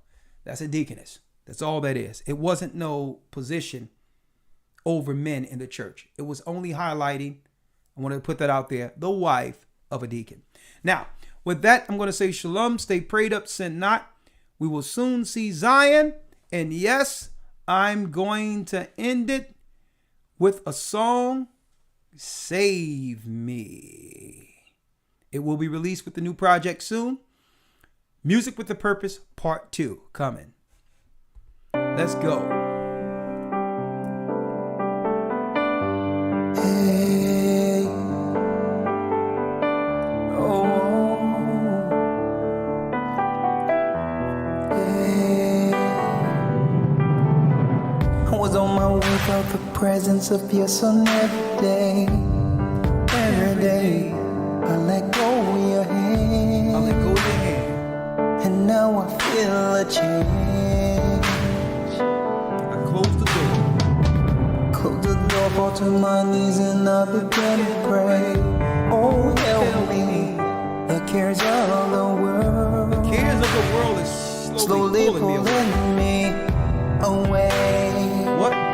Now I hear a voice calling me to the light. Still in the heart, so I'll discern wrong from right. I met a fork in the road. Which way should I go? My Father's in the Spirit. Help me find. Save me. Bible fell on the floor and open to the Lord. And I can't believe what I saw. I saw me singing willfully. I won't break your law no more. Sing your songs, open the door. Back to me. Oh Father, please forgive me. Save me. To the light. Still in the heart, so I will know wrong from right. And I'm walking in the road. Which way should I go? My Father's in the Spirit. Help me find. Save me. Shine down on me. Shine down on me. Shine down. One of your sons of Jacob. One of your sons of Jacob. Ooh. Lord, I believe. I believe. Oh, guide me. To the light. Sing your song so I will know. Wrong from right. Wrong from right. I'm at a fork in the road. Which way do I go? My Father's in your Spirit. Help me find. Save the voice calling me to the light. From the snare in the heart, so I will know wrong from right. Wrong from right. Let us find the road. Yes, love. Where should I go? Our heart is in your Son. Make me right. Help me find. Save me.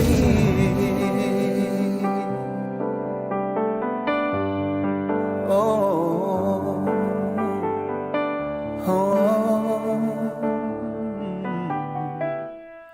come save me. Shalom.